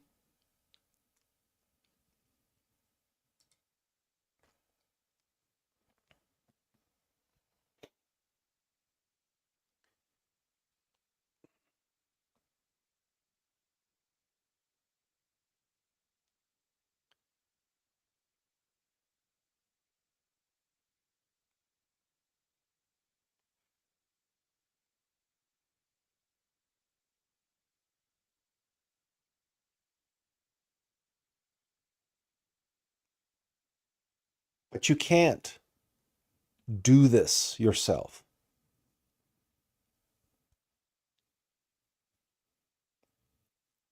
No vase makes itself.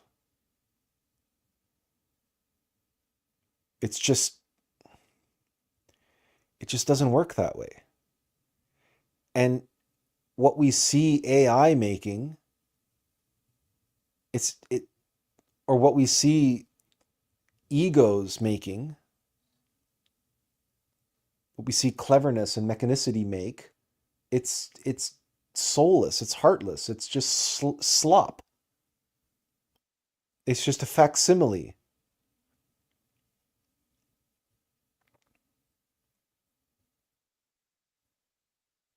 To create, to make,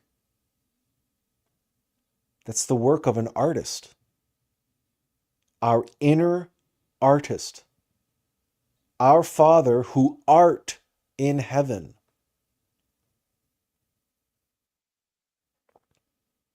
The word art, as in to be, and artist is one who creates, who makes, who brings something into being. If art means to be,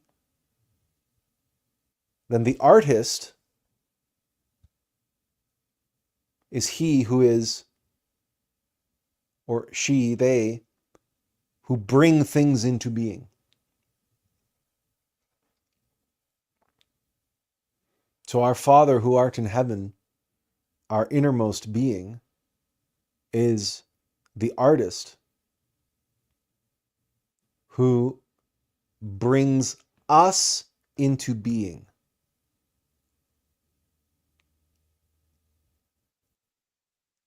This is self-evident.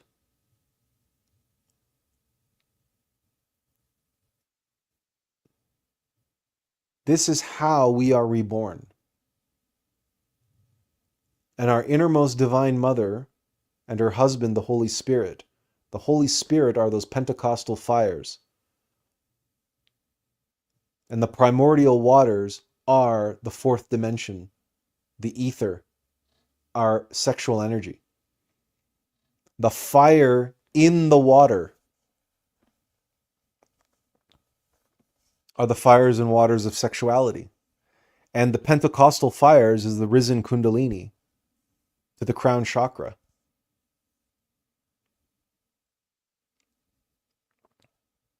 Where the fires of the divine feminine unite with the fires of the divine masculine and give rise to the fire of fires and the light of lights and the being of beings, which is the innermost intimate Christ.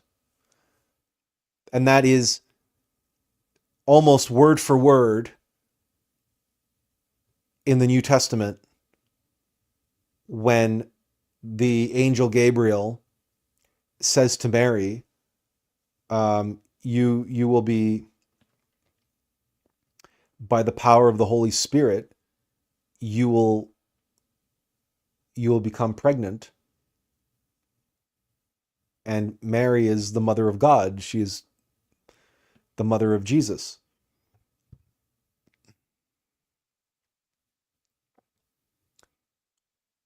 she is impregnated by the power of the Holy Spirit. That's the Spirit hovering over the waters. Mary is the primordial waters, and the Spirit is the Holy Spirit. And through the power of the Holy Spirit, they give rise and give birth to the Christ. That's an allegory of sexual alchemy. That's the metaphysical science of alchemy. That's what it means to be reborn of the waters and the Spirit. It's not baptism. Baptism is a representation of that. But baptism itself does not achieve that. Nobody who is baptized one day is seeing visions of the astral plane and the higher dimensions the next day because they were baptized. It doesn't have that power. It is evocative, it is powerful in its own way, in its own right, and it's a kind of initiation, but it's only the first step. Benjamin says, I was looking at the painting in your background and couldn't help noticing that the way Adam is depicted makes his lower region resemble a serpent.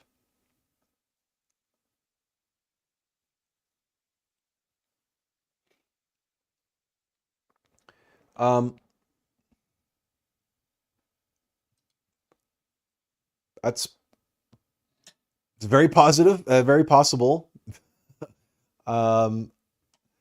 It's very small on my screen, so I can't take a close look at it now. But it's very possible that that's the case. There's an obvious. Well, anyway.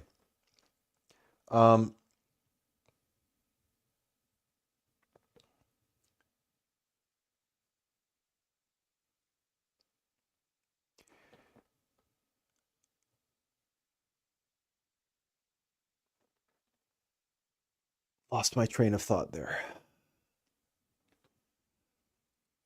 Benjamin says, is it suggesting that this represents sexual energy that's meant to rise upward toward the brain or consciousness?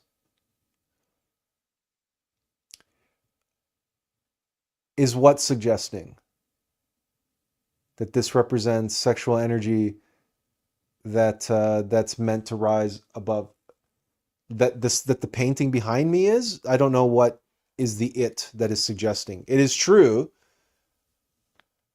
that the sexual energy must be raised to the crown chakra. If you mean that this part of the Sistine Chapel, because many people have made an association between God here and the brain.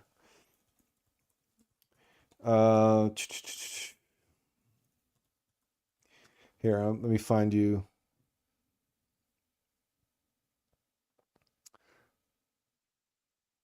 Yeah, here. Let's see if... No. I got to find one...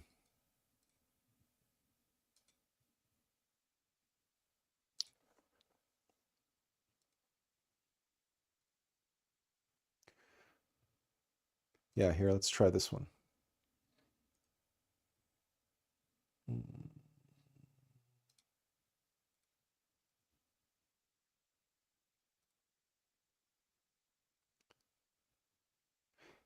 So this is one example that shows.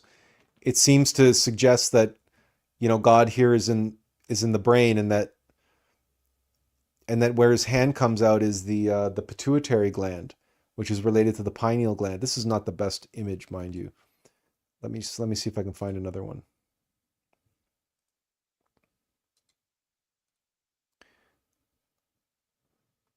Right? So this is another one that's relating the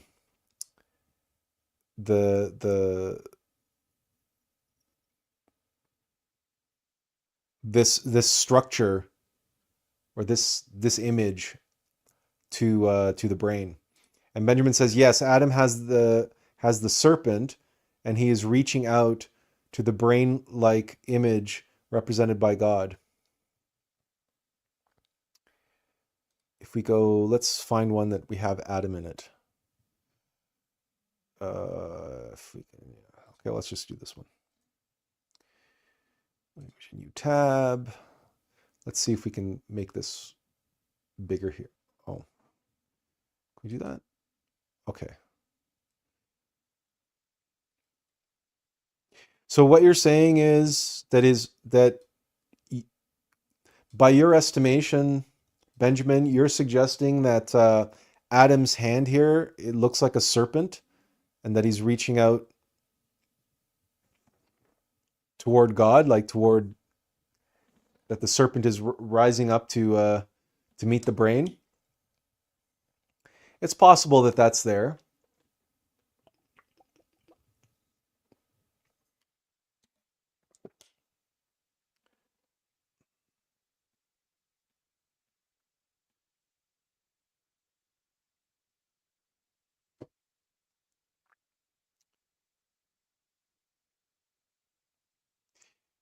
Um, Benjamin says Adam's penis looks like a serpent with eyes.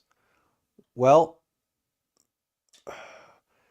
I don't know. I've got it zoomed in pretty good now. That's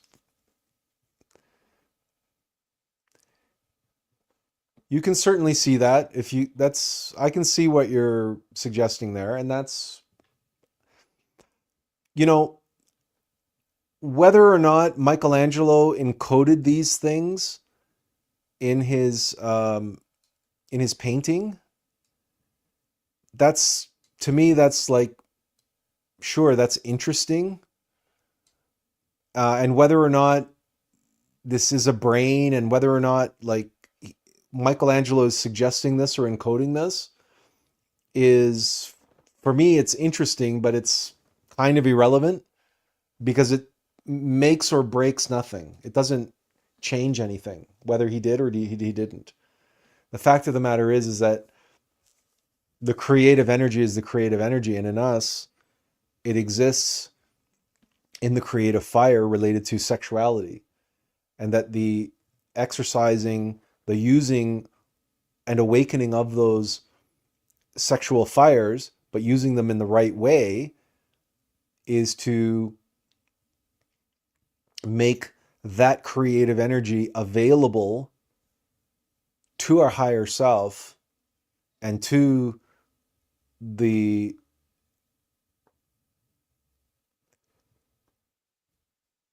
individuated aspects of our innermost in order to be able to synthesize the innermost intimate Christ and bring it into the world, to create the solar bodies, to create the vehicle, the vessel required to be able to embody the logos of or the Christ.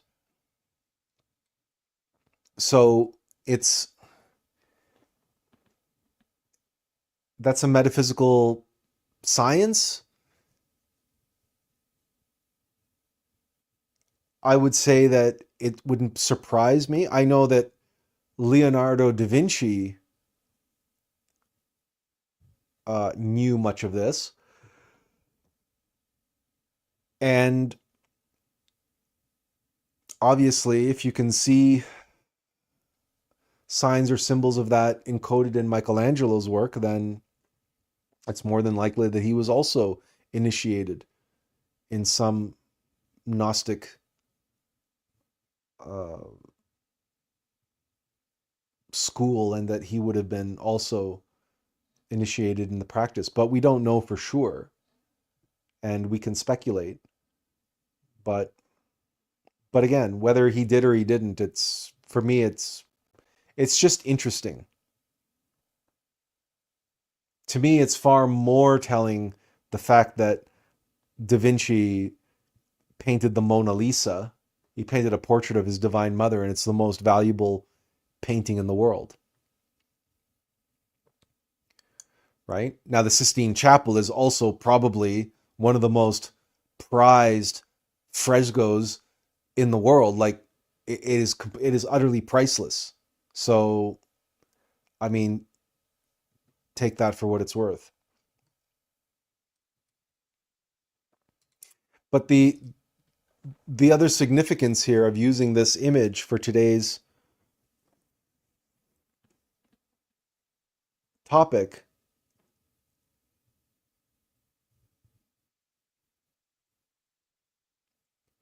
is that this is how we are reborn.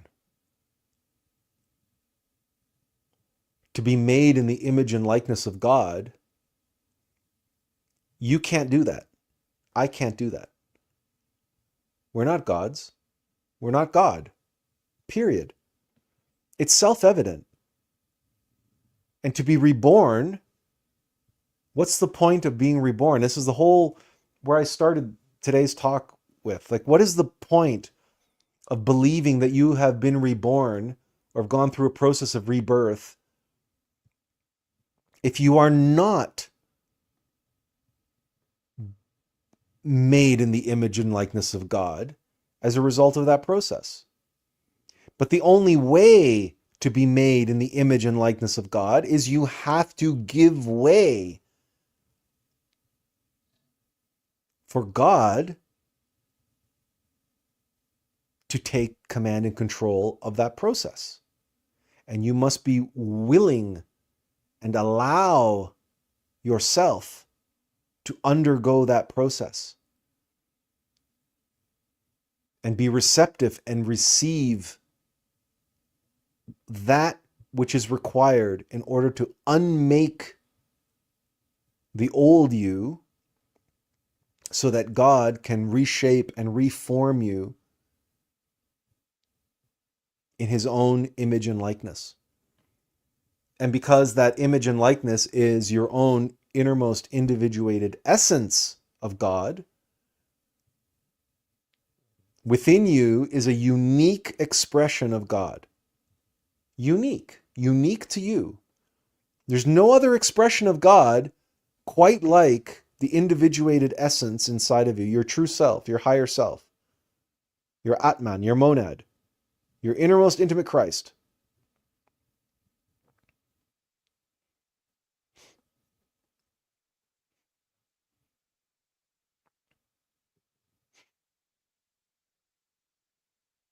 So it is that image that you need to be made into. And the only way that that can happen practically is to rid yourself of the old you that is occupying you, empty your cup, reduce yourself down to a clean slate where now that innermost intimate higher self, that innermost intimate essence, individuated essence of God can shine through you. And as that light shines through you,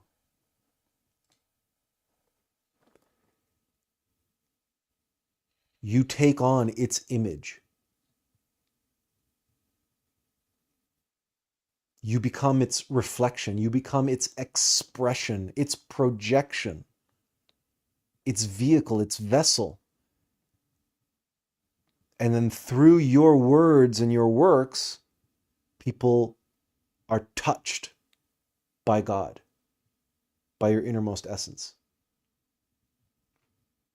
You are an extension of your innermost essence of God.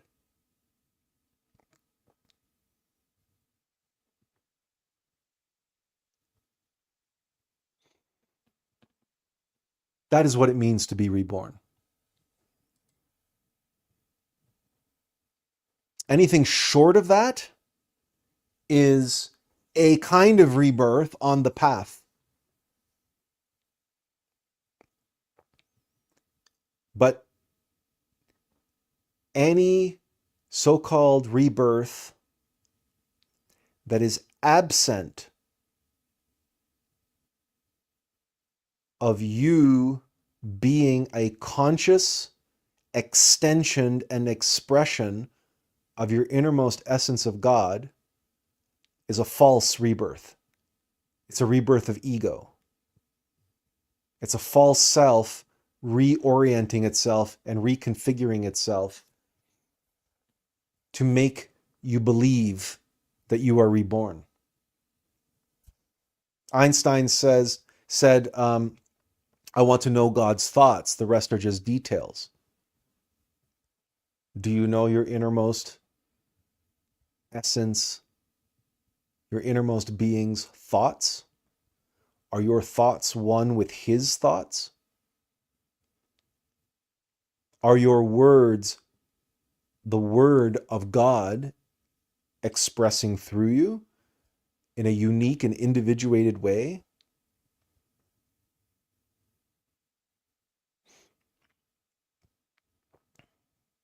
If the answer is no, then you have not yet achieved rebirth of any kind. No meaningful rebirth. Meaningful in the true spiritual sense, because if you are not made in the image and likeness of God, then who and what made you, and in what image are you made? If you're not made in the image of God, then who or what remade you? How do you, why do you think you were reborn? Born again. Born again, why? Because somebody said so? Because you think so? Because you believe so? Because it says so in the Bible, or you interpret the Bible that way? Or because someone splashed water on you or dipped you into water and said, congratulations, you're now reborn into the kingdom of heaven? But you still don't know God's thoughts. And the word of God doesn't move through you and speak through you. So then who or what remade you, and who or what made you reborn? What have you been reborn as, if not a vessel and a vehicle for your innermost essence of God? These are practical questions. They're difficult questions. They're challenging questions. I'm not going to win me any friends anytime soon. But I'm not here to win friends. I'm not here to be popular. I'm here to share with you the truth. That we live in a universe of cause and effect. And that in the hierarchy of the universe, we mortals are the last link in a chain of authority that descends directly from the absolute. And that if we don't reconnect and complete that chain, there is no born again for us. No matter what we do, no matter what we say, no matter what we believe. If we're disconnected, we're disconnected. Doesn't matter what you think, or what you read, or how you feel, or what you say, or whether or not you embody what you say. Doesn't matter. You're disconnected. You do not know. If you do not know your place,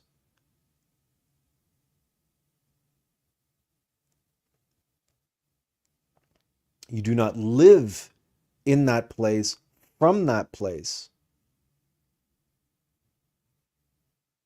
in the continuity of that unbroken chain from the absolute through the Christ, through your innermost Atman, through your human soul, through your divine soul, your human soul, your heart, your mind, your vital body, and your physical body. That your brain is a part of. Your brain is part of your physical body.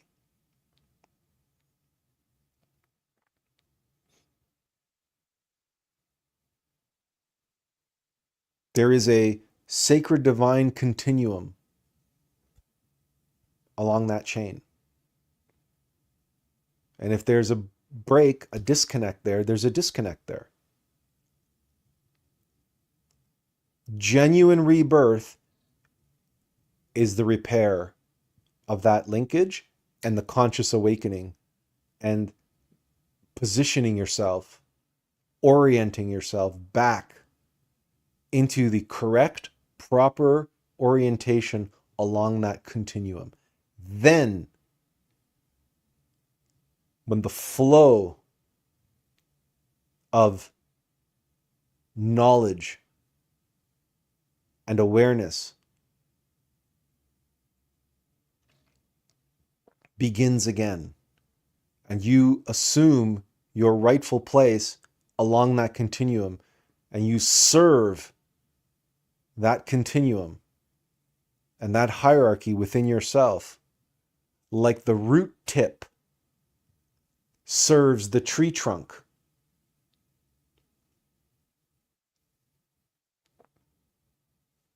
Then you can say that you are reborn.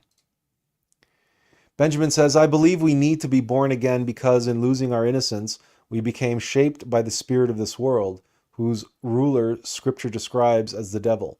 Because of that, we need a new birth so that our Father becomes the Father in heaven, restoring us and bringing us into salvation. Well, the thing is that the devil, is not out there. The devil is in here. We are the devil. The devil is mechanicity. And we are fallen because we are fallen asleep.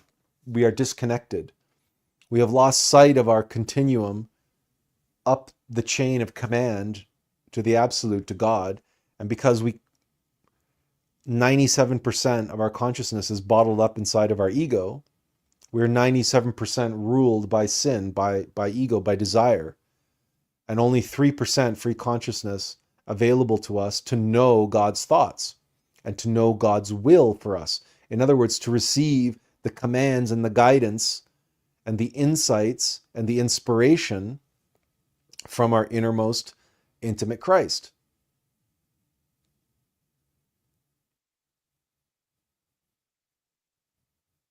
So we can't be born again until we have done the work that Jesus showed us how to do, of ejecting the moneylenders and the livestock traders from the temple. Because the devil, our individual shaitan, our adversary, is an amalgamation of all of the egos, the defects, and the vices that we carry inside of our psychology, each one presenting itself as an I. I. And that creates the illusion of the false self, a singular I that has all these various desires, cravings and aversions and defects and vices. We cannot be born again until those defects and vices die.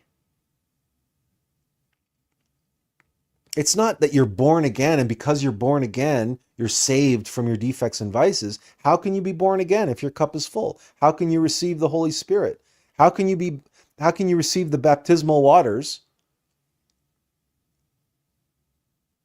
if your cup is full and filled with vinegar?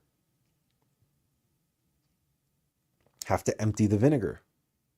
And then your cup can receive the waters of life.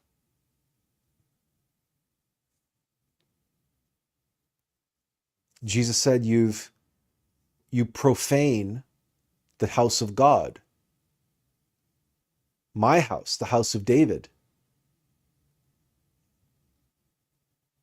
The act of psychological death, which we were talking about last week, is the act of ejecting the moneylenders and the livestock traders, because that's what directly leads to Jesus' crucifixion. Ejecting them from the temple, preparing the temple, restoring the temple to being a house of God, is directly related to the death upon the cross, which then paves the way for resurrection, for rebirth. There is no rebirth without prior death. This is self-evident. You cannot be born, you cannot be reborn if you do not die. Something must die in order for you to be reborn. This is the aum of life. This is self-evident. The caterpillar cannot enter the cocoon and come out another caterpillar. That's not how that works. The caterpillar must die. And then what is born is the butterfly. Benjamin says, what you said about desire ruling us makes a lot of sense. Jesus himself was tempted by the devil in 3 ways, through the desires of the flesh, the desires of the mind, and the desires of the eyes. Yet he overcame every temptation through the word of God. Well, the temptation in the desert is,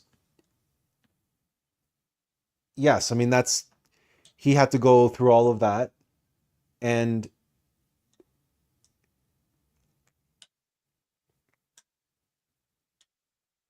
so must we.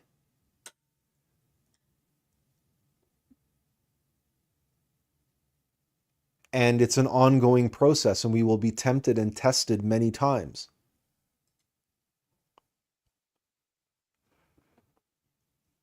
And it's in facing, like we talked earlier in this series on the path, we talked about facing tests and trials and ordeals and facing our demons.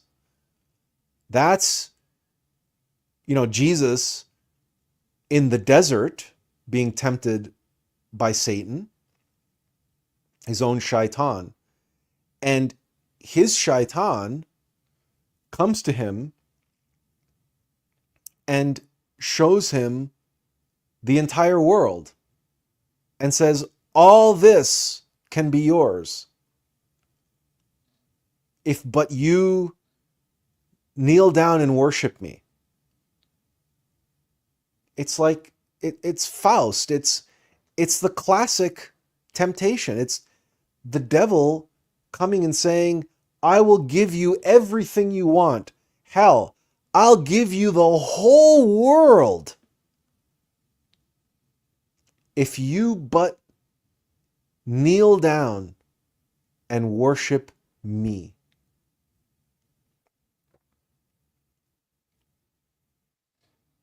That's selling your soul to the devil. That's where that expression comes from. And the reason why Satan makes this promise to Jesus is because Jesus has within him the destiny and the potential to be the master of masters, the Christ, the living embodiment of the Logos, a living God, God made flesh. So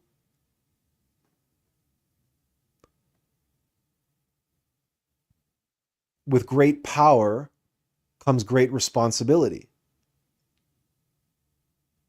And someone with that power, the potential for that level of greatness to be the living, breathing embodiment of the Logos, a Christified master.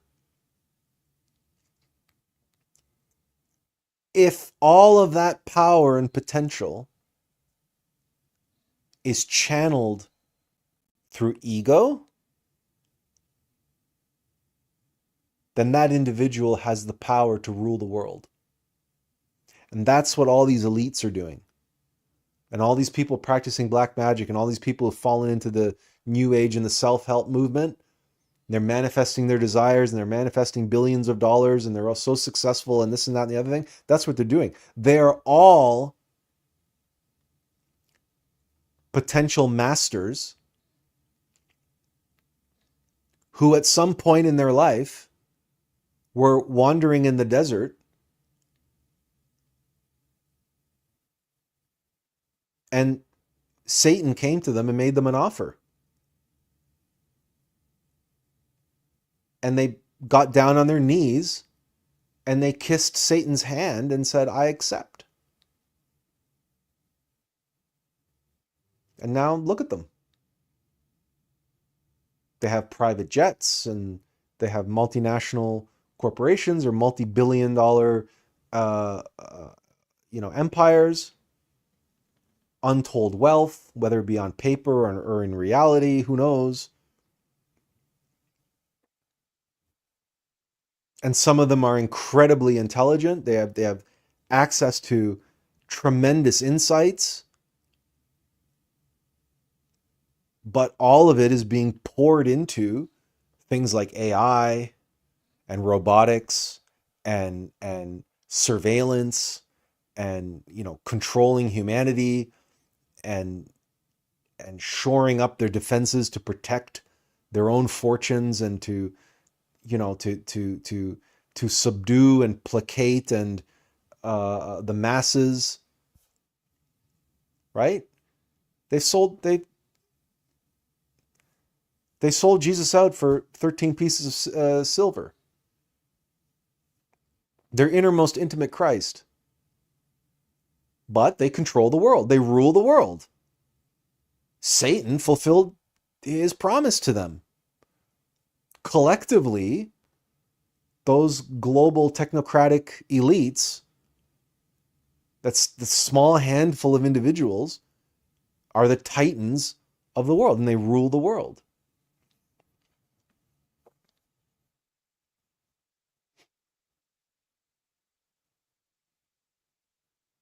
Because, and they would all tell you that they're all self-made men, that they are where they are because of their own ingenuity, because of their own skill and cleverness and insight and hard work and belief in themselves and positivity and manifestation and whatever the hell they're going to say. But it was all them. They did it.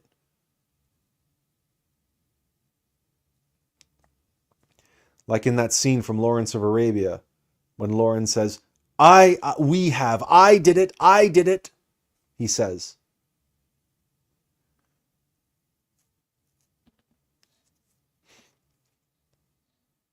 And that's that very practical, real meaning of Jesus's temptation in the desert when Satan says, I'll give you the entire world.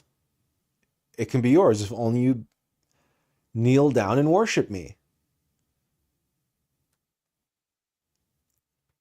And I wrote in my book, and I've shared all of this with you before, that I experienced the same temptation when I was in Japan. I experienced the same temptation. And at many times in my life, I was presented with opportunities to to get down on my knees and and worship my false self, my shaitan, my adversary, to devote myself to desire, to devote myself to craving and aversion, to devote myself to, in my case, a very real demon who wants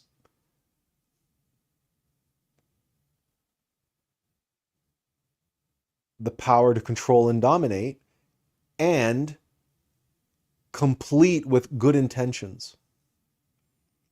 Complete with good intentions to make the world a better place, and to save the world and save humanity from itself, and all these highfalutin, high-minded ideals. But I would do it. I could make it happen, you see. I have the power to do it. I could be one of those global elite moguls if I allowed myself to be. All I would have to do is sell my soul.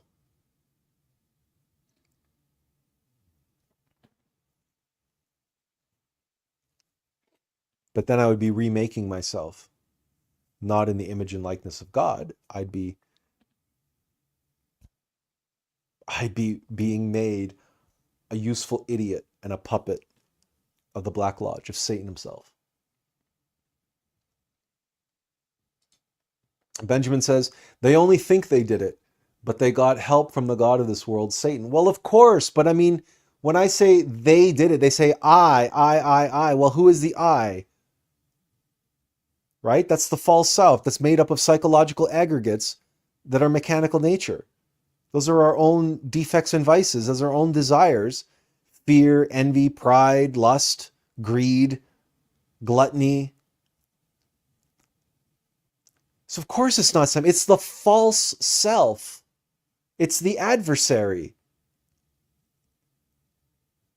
So no, they did it, but they're the adversary. But it's their false self that they identify with. When you say the God of the world, of this world, Satan, that's just mechanical nature. Right? It's just mechanical nature. It's just doing what mechanical nature does. And it's doing what mechanical nature has to do, what its nature must be. That's its job, to be selfish.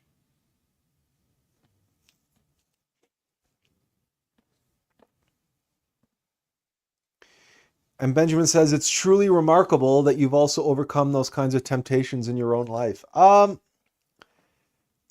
see, for me, it's not remarkable, because now here's where you can say, I didn't do it.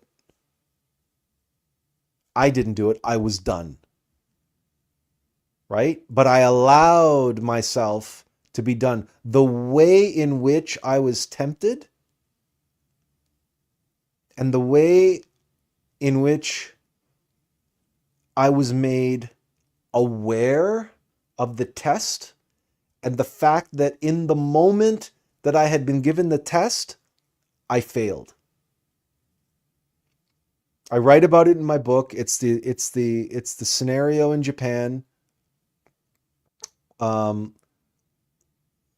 I walked into the Ferrari dealerships and I saw the 3 Ferraris, and I said, I can have that one, that one, and that one. I grabbed the brochure and I shoved it in my backpack and I marched out the door. I was so absolutely certain that I could have each one of them that it was like me going into a bakery and saying, I want that donut and that donut and that donut, and shoving them in the bag and walking out. It was that matter of fact. It was only when I got home and I was emptying out my backpack that I found myself holding this Ferrari brochure in my hand and comprehending that I was holding the evidence of my failure, of my giving into temptation. And there it was in my hand, because I had every intention in that moment of owning each one of those Ferraris. Likewise, when I experienced that other big temptation in Japan, when I was tempted to stay in Japan and marry my girlfriend and inherit the family business, and it was all laid out for me on a silver platter. And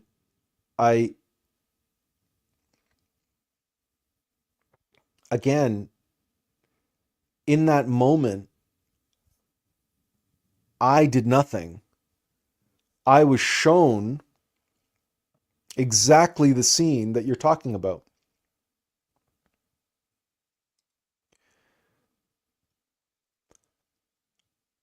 When she was describing and laying out for me on a silver platter what my entire life would be like if I give in to temptation, I stay in Japan and I'll have this beautiful trophy wife and I'll have this my own business and everything will be given to me, everything will be handed to me on a silver platter. In this country that I never felt more belonging, more embrace, more that I was a fish in water than I was there. Right? A perfectionist in a country of perfectionists.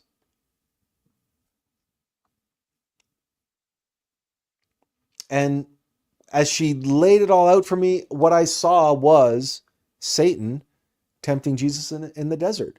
And I didn't see it because I saw it, because I am clever, because I, did something. No, no, no. It was presented to me. It was given to me. It was shown to me. It was like being overlaid on what I was experiencing in the moment, and I could not ignore the congruencies. And I went like, there's the rub. And I let go. I surrendered, and I allowed the words to flow through me. That what, Akiko-san, I'm um,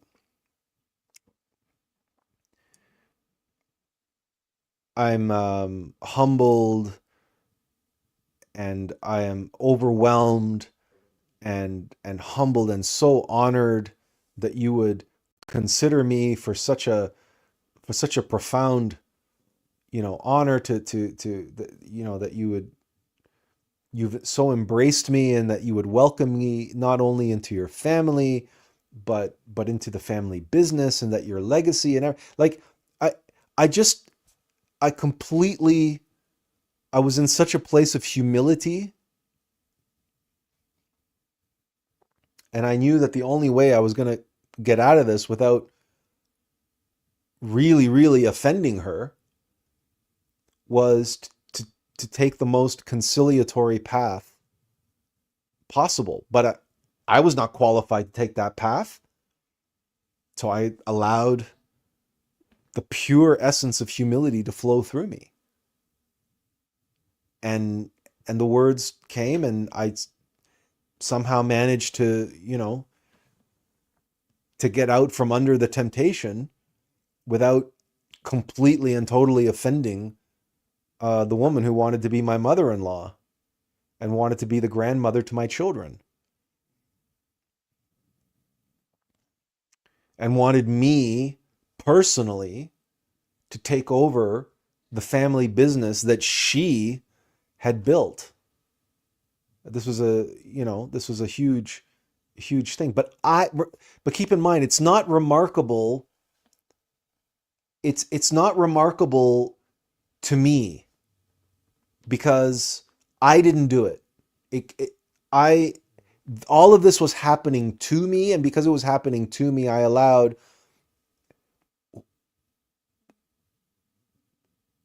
he who is qualified to take these tests and pass these tests.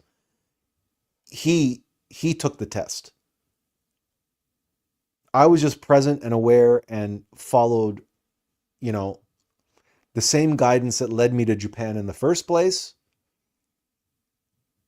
I was going to let it lead me home, lead me out of this trap that would have kept me in Japan for the rest of my life.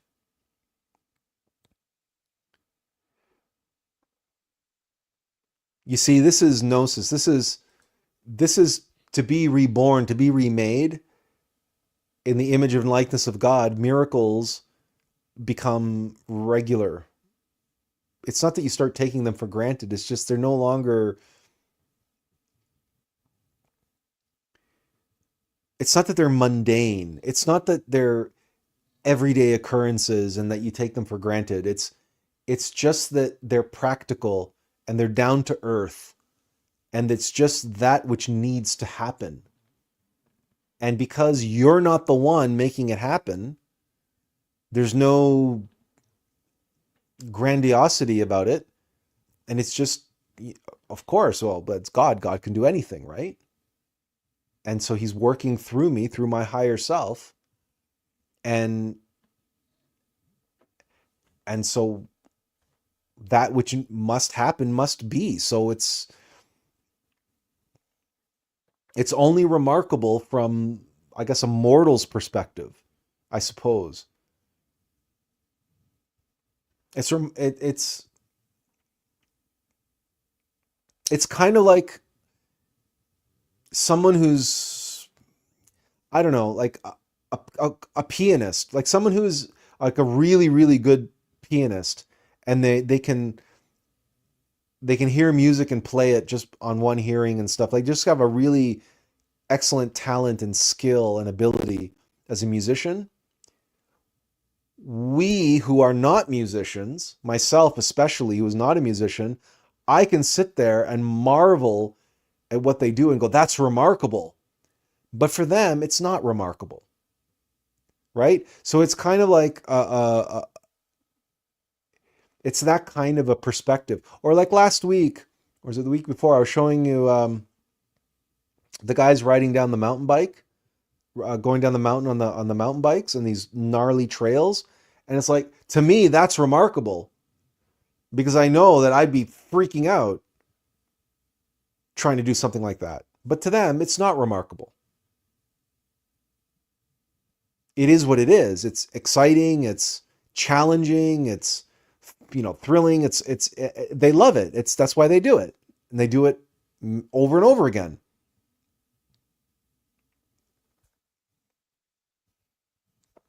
But but in that sense, it's not remarkable. So I appreciate where you're coming from with the comment, but always remember that what's remarkable to us, it may just simply be. It just is what it is. It's remarkable to us because it's, for whatever reason, we're unfamiliar with it, or you know, or because of our experience or what we understand, or we look out in the world and see all these people who are giving in to temptation and have given in to temptation. And so maybe it's remarkable to see someone who hasn't. I don't know. In that, but to me, it's not that. It's not that remarkable. To me, it's sort of remarkable that there aren't more people who have been able to resist temptation. It's remarkable to me how difficult it is to find like-minded, like-spirited people who have the courage to stand up, especially now during the Kali Yuga of this humanity. The end times are upon us, and and to me, the task is very clear. It's very straightforward, and the new year will bring around a very real and practical kind of rebirth in terms of my life and what I'm here to do and what I'm going to be spending my time doing most days. And that I've been in a liminal space, certainly since my father passed away back in August. And I've been talking about, stuff and getting rid of stuff and all the other things that I've been dealing with since that time.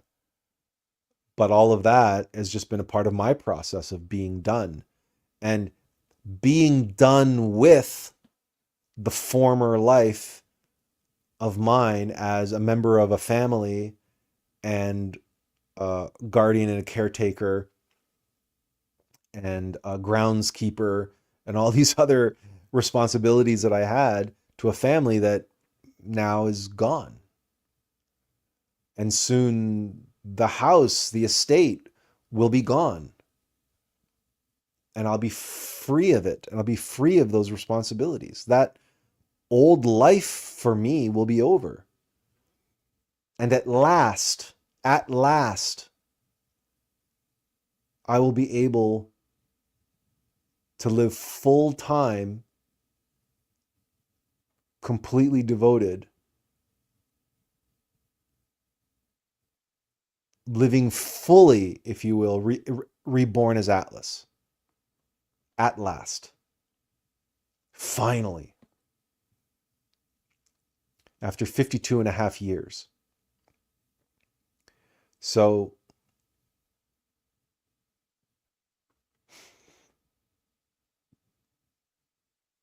and that work will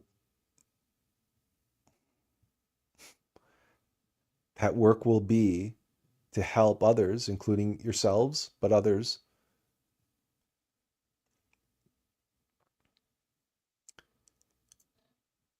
be reborn, to find the path, walk the path, to do the work, to do the will of their true self.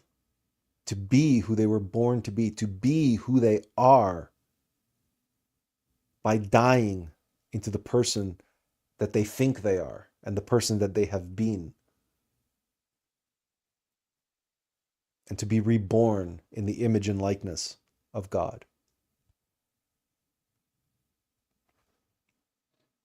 And to go through that painful, nasty, difficult, challenging process. To crawl through 500 yards of shit and come out clean on the other side.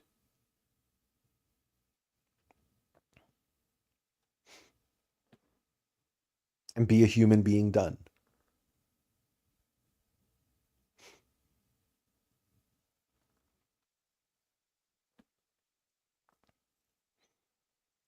Any questions or comments?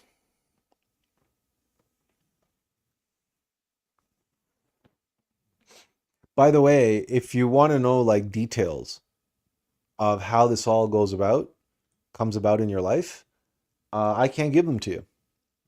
Because whether it's my personal experience or the personal experiences of others that I have direct contact with, or that to one degree or another,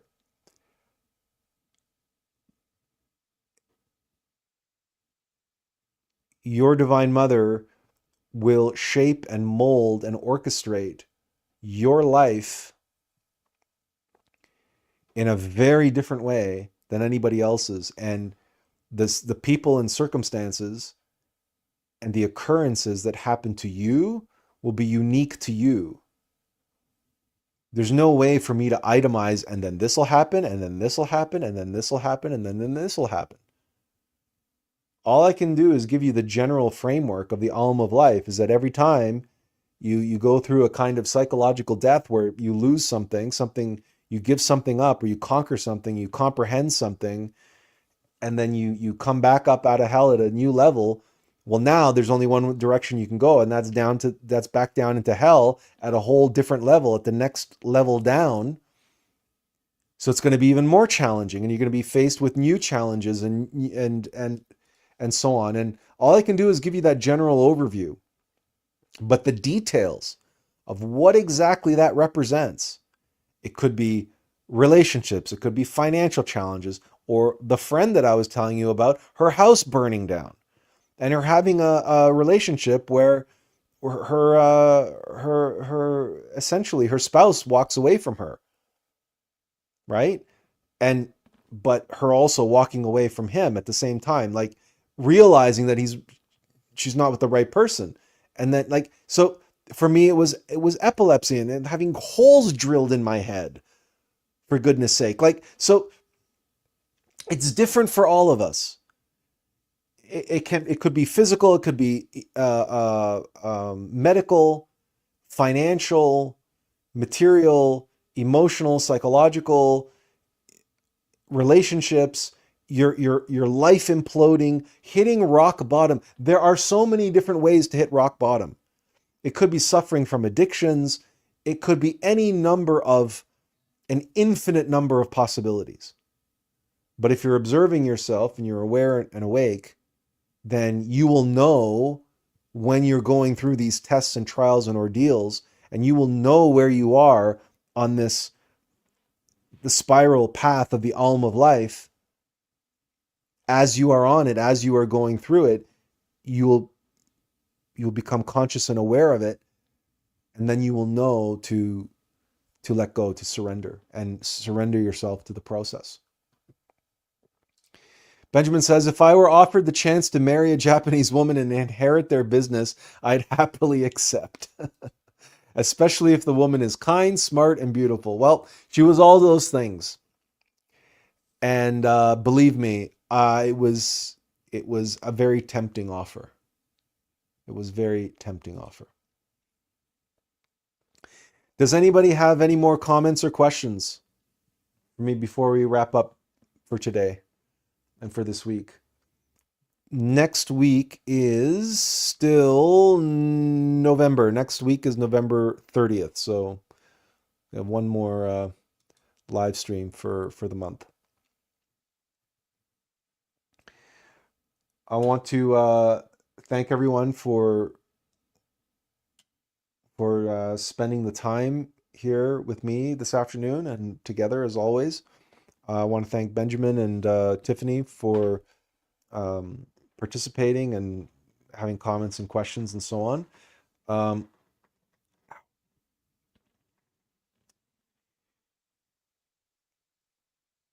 I came down rather hard on Tiffany, and she's gone now, but I came down rather hard on Tiffany, but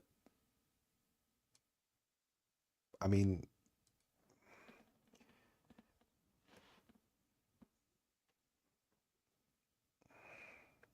we want to be kind, we want to be patient, but we can't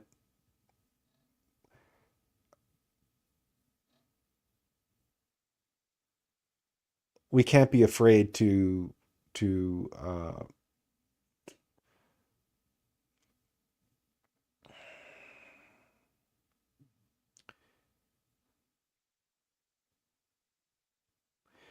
the warrior path of the guardian is to stand for the truth. And we cannot indulge and tolerate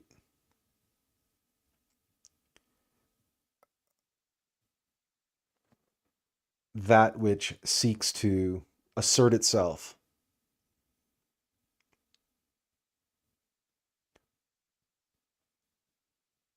where it does not belong. And so if I'm more than happy if people, if you guys participate, you want to leave comments, you want to engage in a quid pro quo, that's fine, that's fair. But just everyone needs to be aware that if you're going to engage on the level of ego, I'm going to call you out for it. And that I will not tolerate it. Not on this live stream. This is a sacred space. Not a safe space. A sacred space. A space of love. And love is severity and mercy. And I know that Tiffany was offended. I know that she left with a very passive aggressive comment about telling us all to be kind.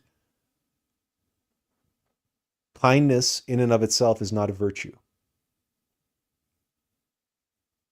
Remember that.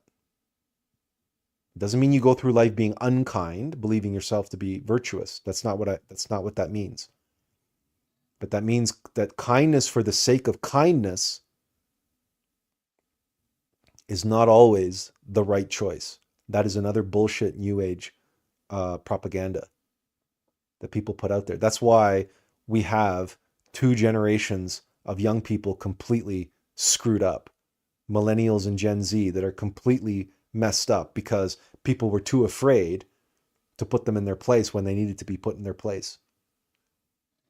The people are so worried about being kind and so afraid of traumatizing them with the truth that we have an entire system of education and childhood psychology and early childhood development that is nothing but a bunch of sycophants telling children how beautiful and how wonderful and how magical and how unique they are and how they can do no wrong. And now those children have been let out into the world and they're completely unequipped to live it. Right? Benjamin says, thank you for today's live stream. I genuinely learned a lot about what it means to be born again. I've heard countless pastors talk about it, but nothing has come close to the insight and clarity you shared today. Benjamin says, tough love. Millennials and Gen Zs are products of gentle parenting. Yeah. Have you ever heard the expression to kill a man with kindness or to kill a child with kindness? That's what I mean by kindness. This is another way of well said here, Benjamin. Gentle parenting. Kindness in and of itself. Misplaced kindness is a sin. It is the worst crime that we can commit against someone. is to be kind to them where severity is called for, where they need to be told the truth, the harsh truth, and they need to be confronted. Where confrontation is necessary and we shy away from confrontation because it's uncomfortable, and instead we shower with them with kindness because it's the quick and easy path, then we are doing a disservice to our fellow man. And I am not here to do a disservice to you or anyone. I'm here to do what is hard and what is necessary. And that's why there's so few of you watching, and that's why there's so few followers of this channel. Because people don't want to do hard things and people don't want to hear the truth. They want their false beliefs. They want their comforting beliefs. They want what's easy. They want the easy path through the wide gate. That's what they want. Okay, so thank you again, everyone, for taking the time, spending the afternoon here with me, and have a great week. I wish you all the best in the coming 7 days, and I hope to see you again next week. And until then, as always, inferential peace. Take care.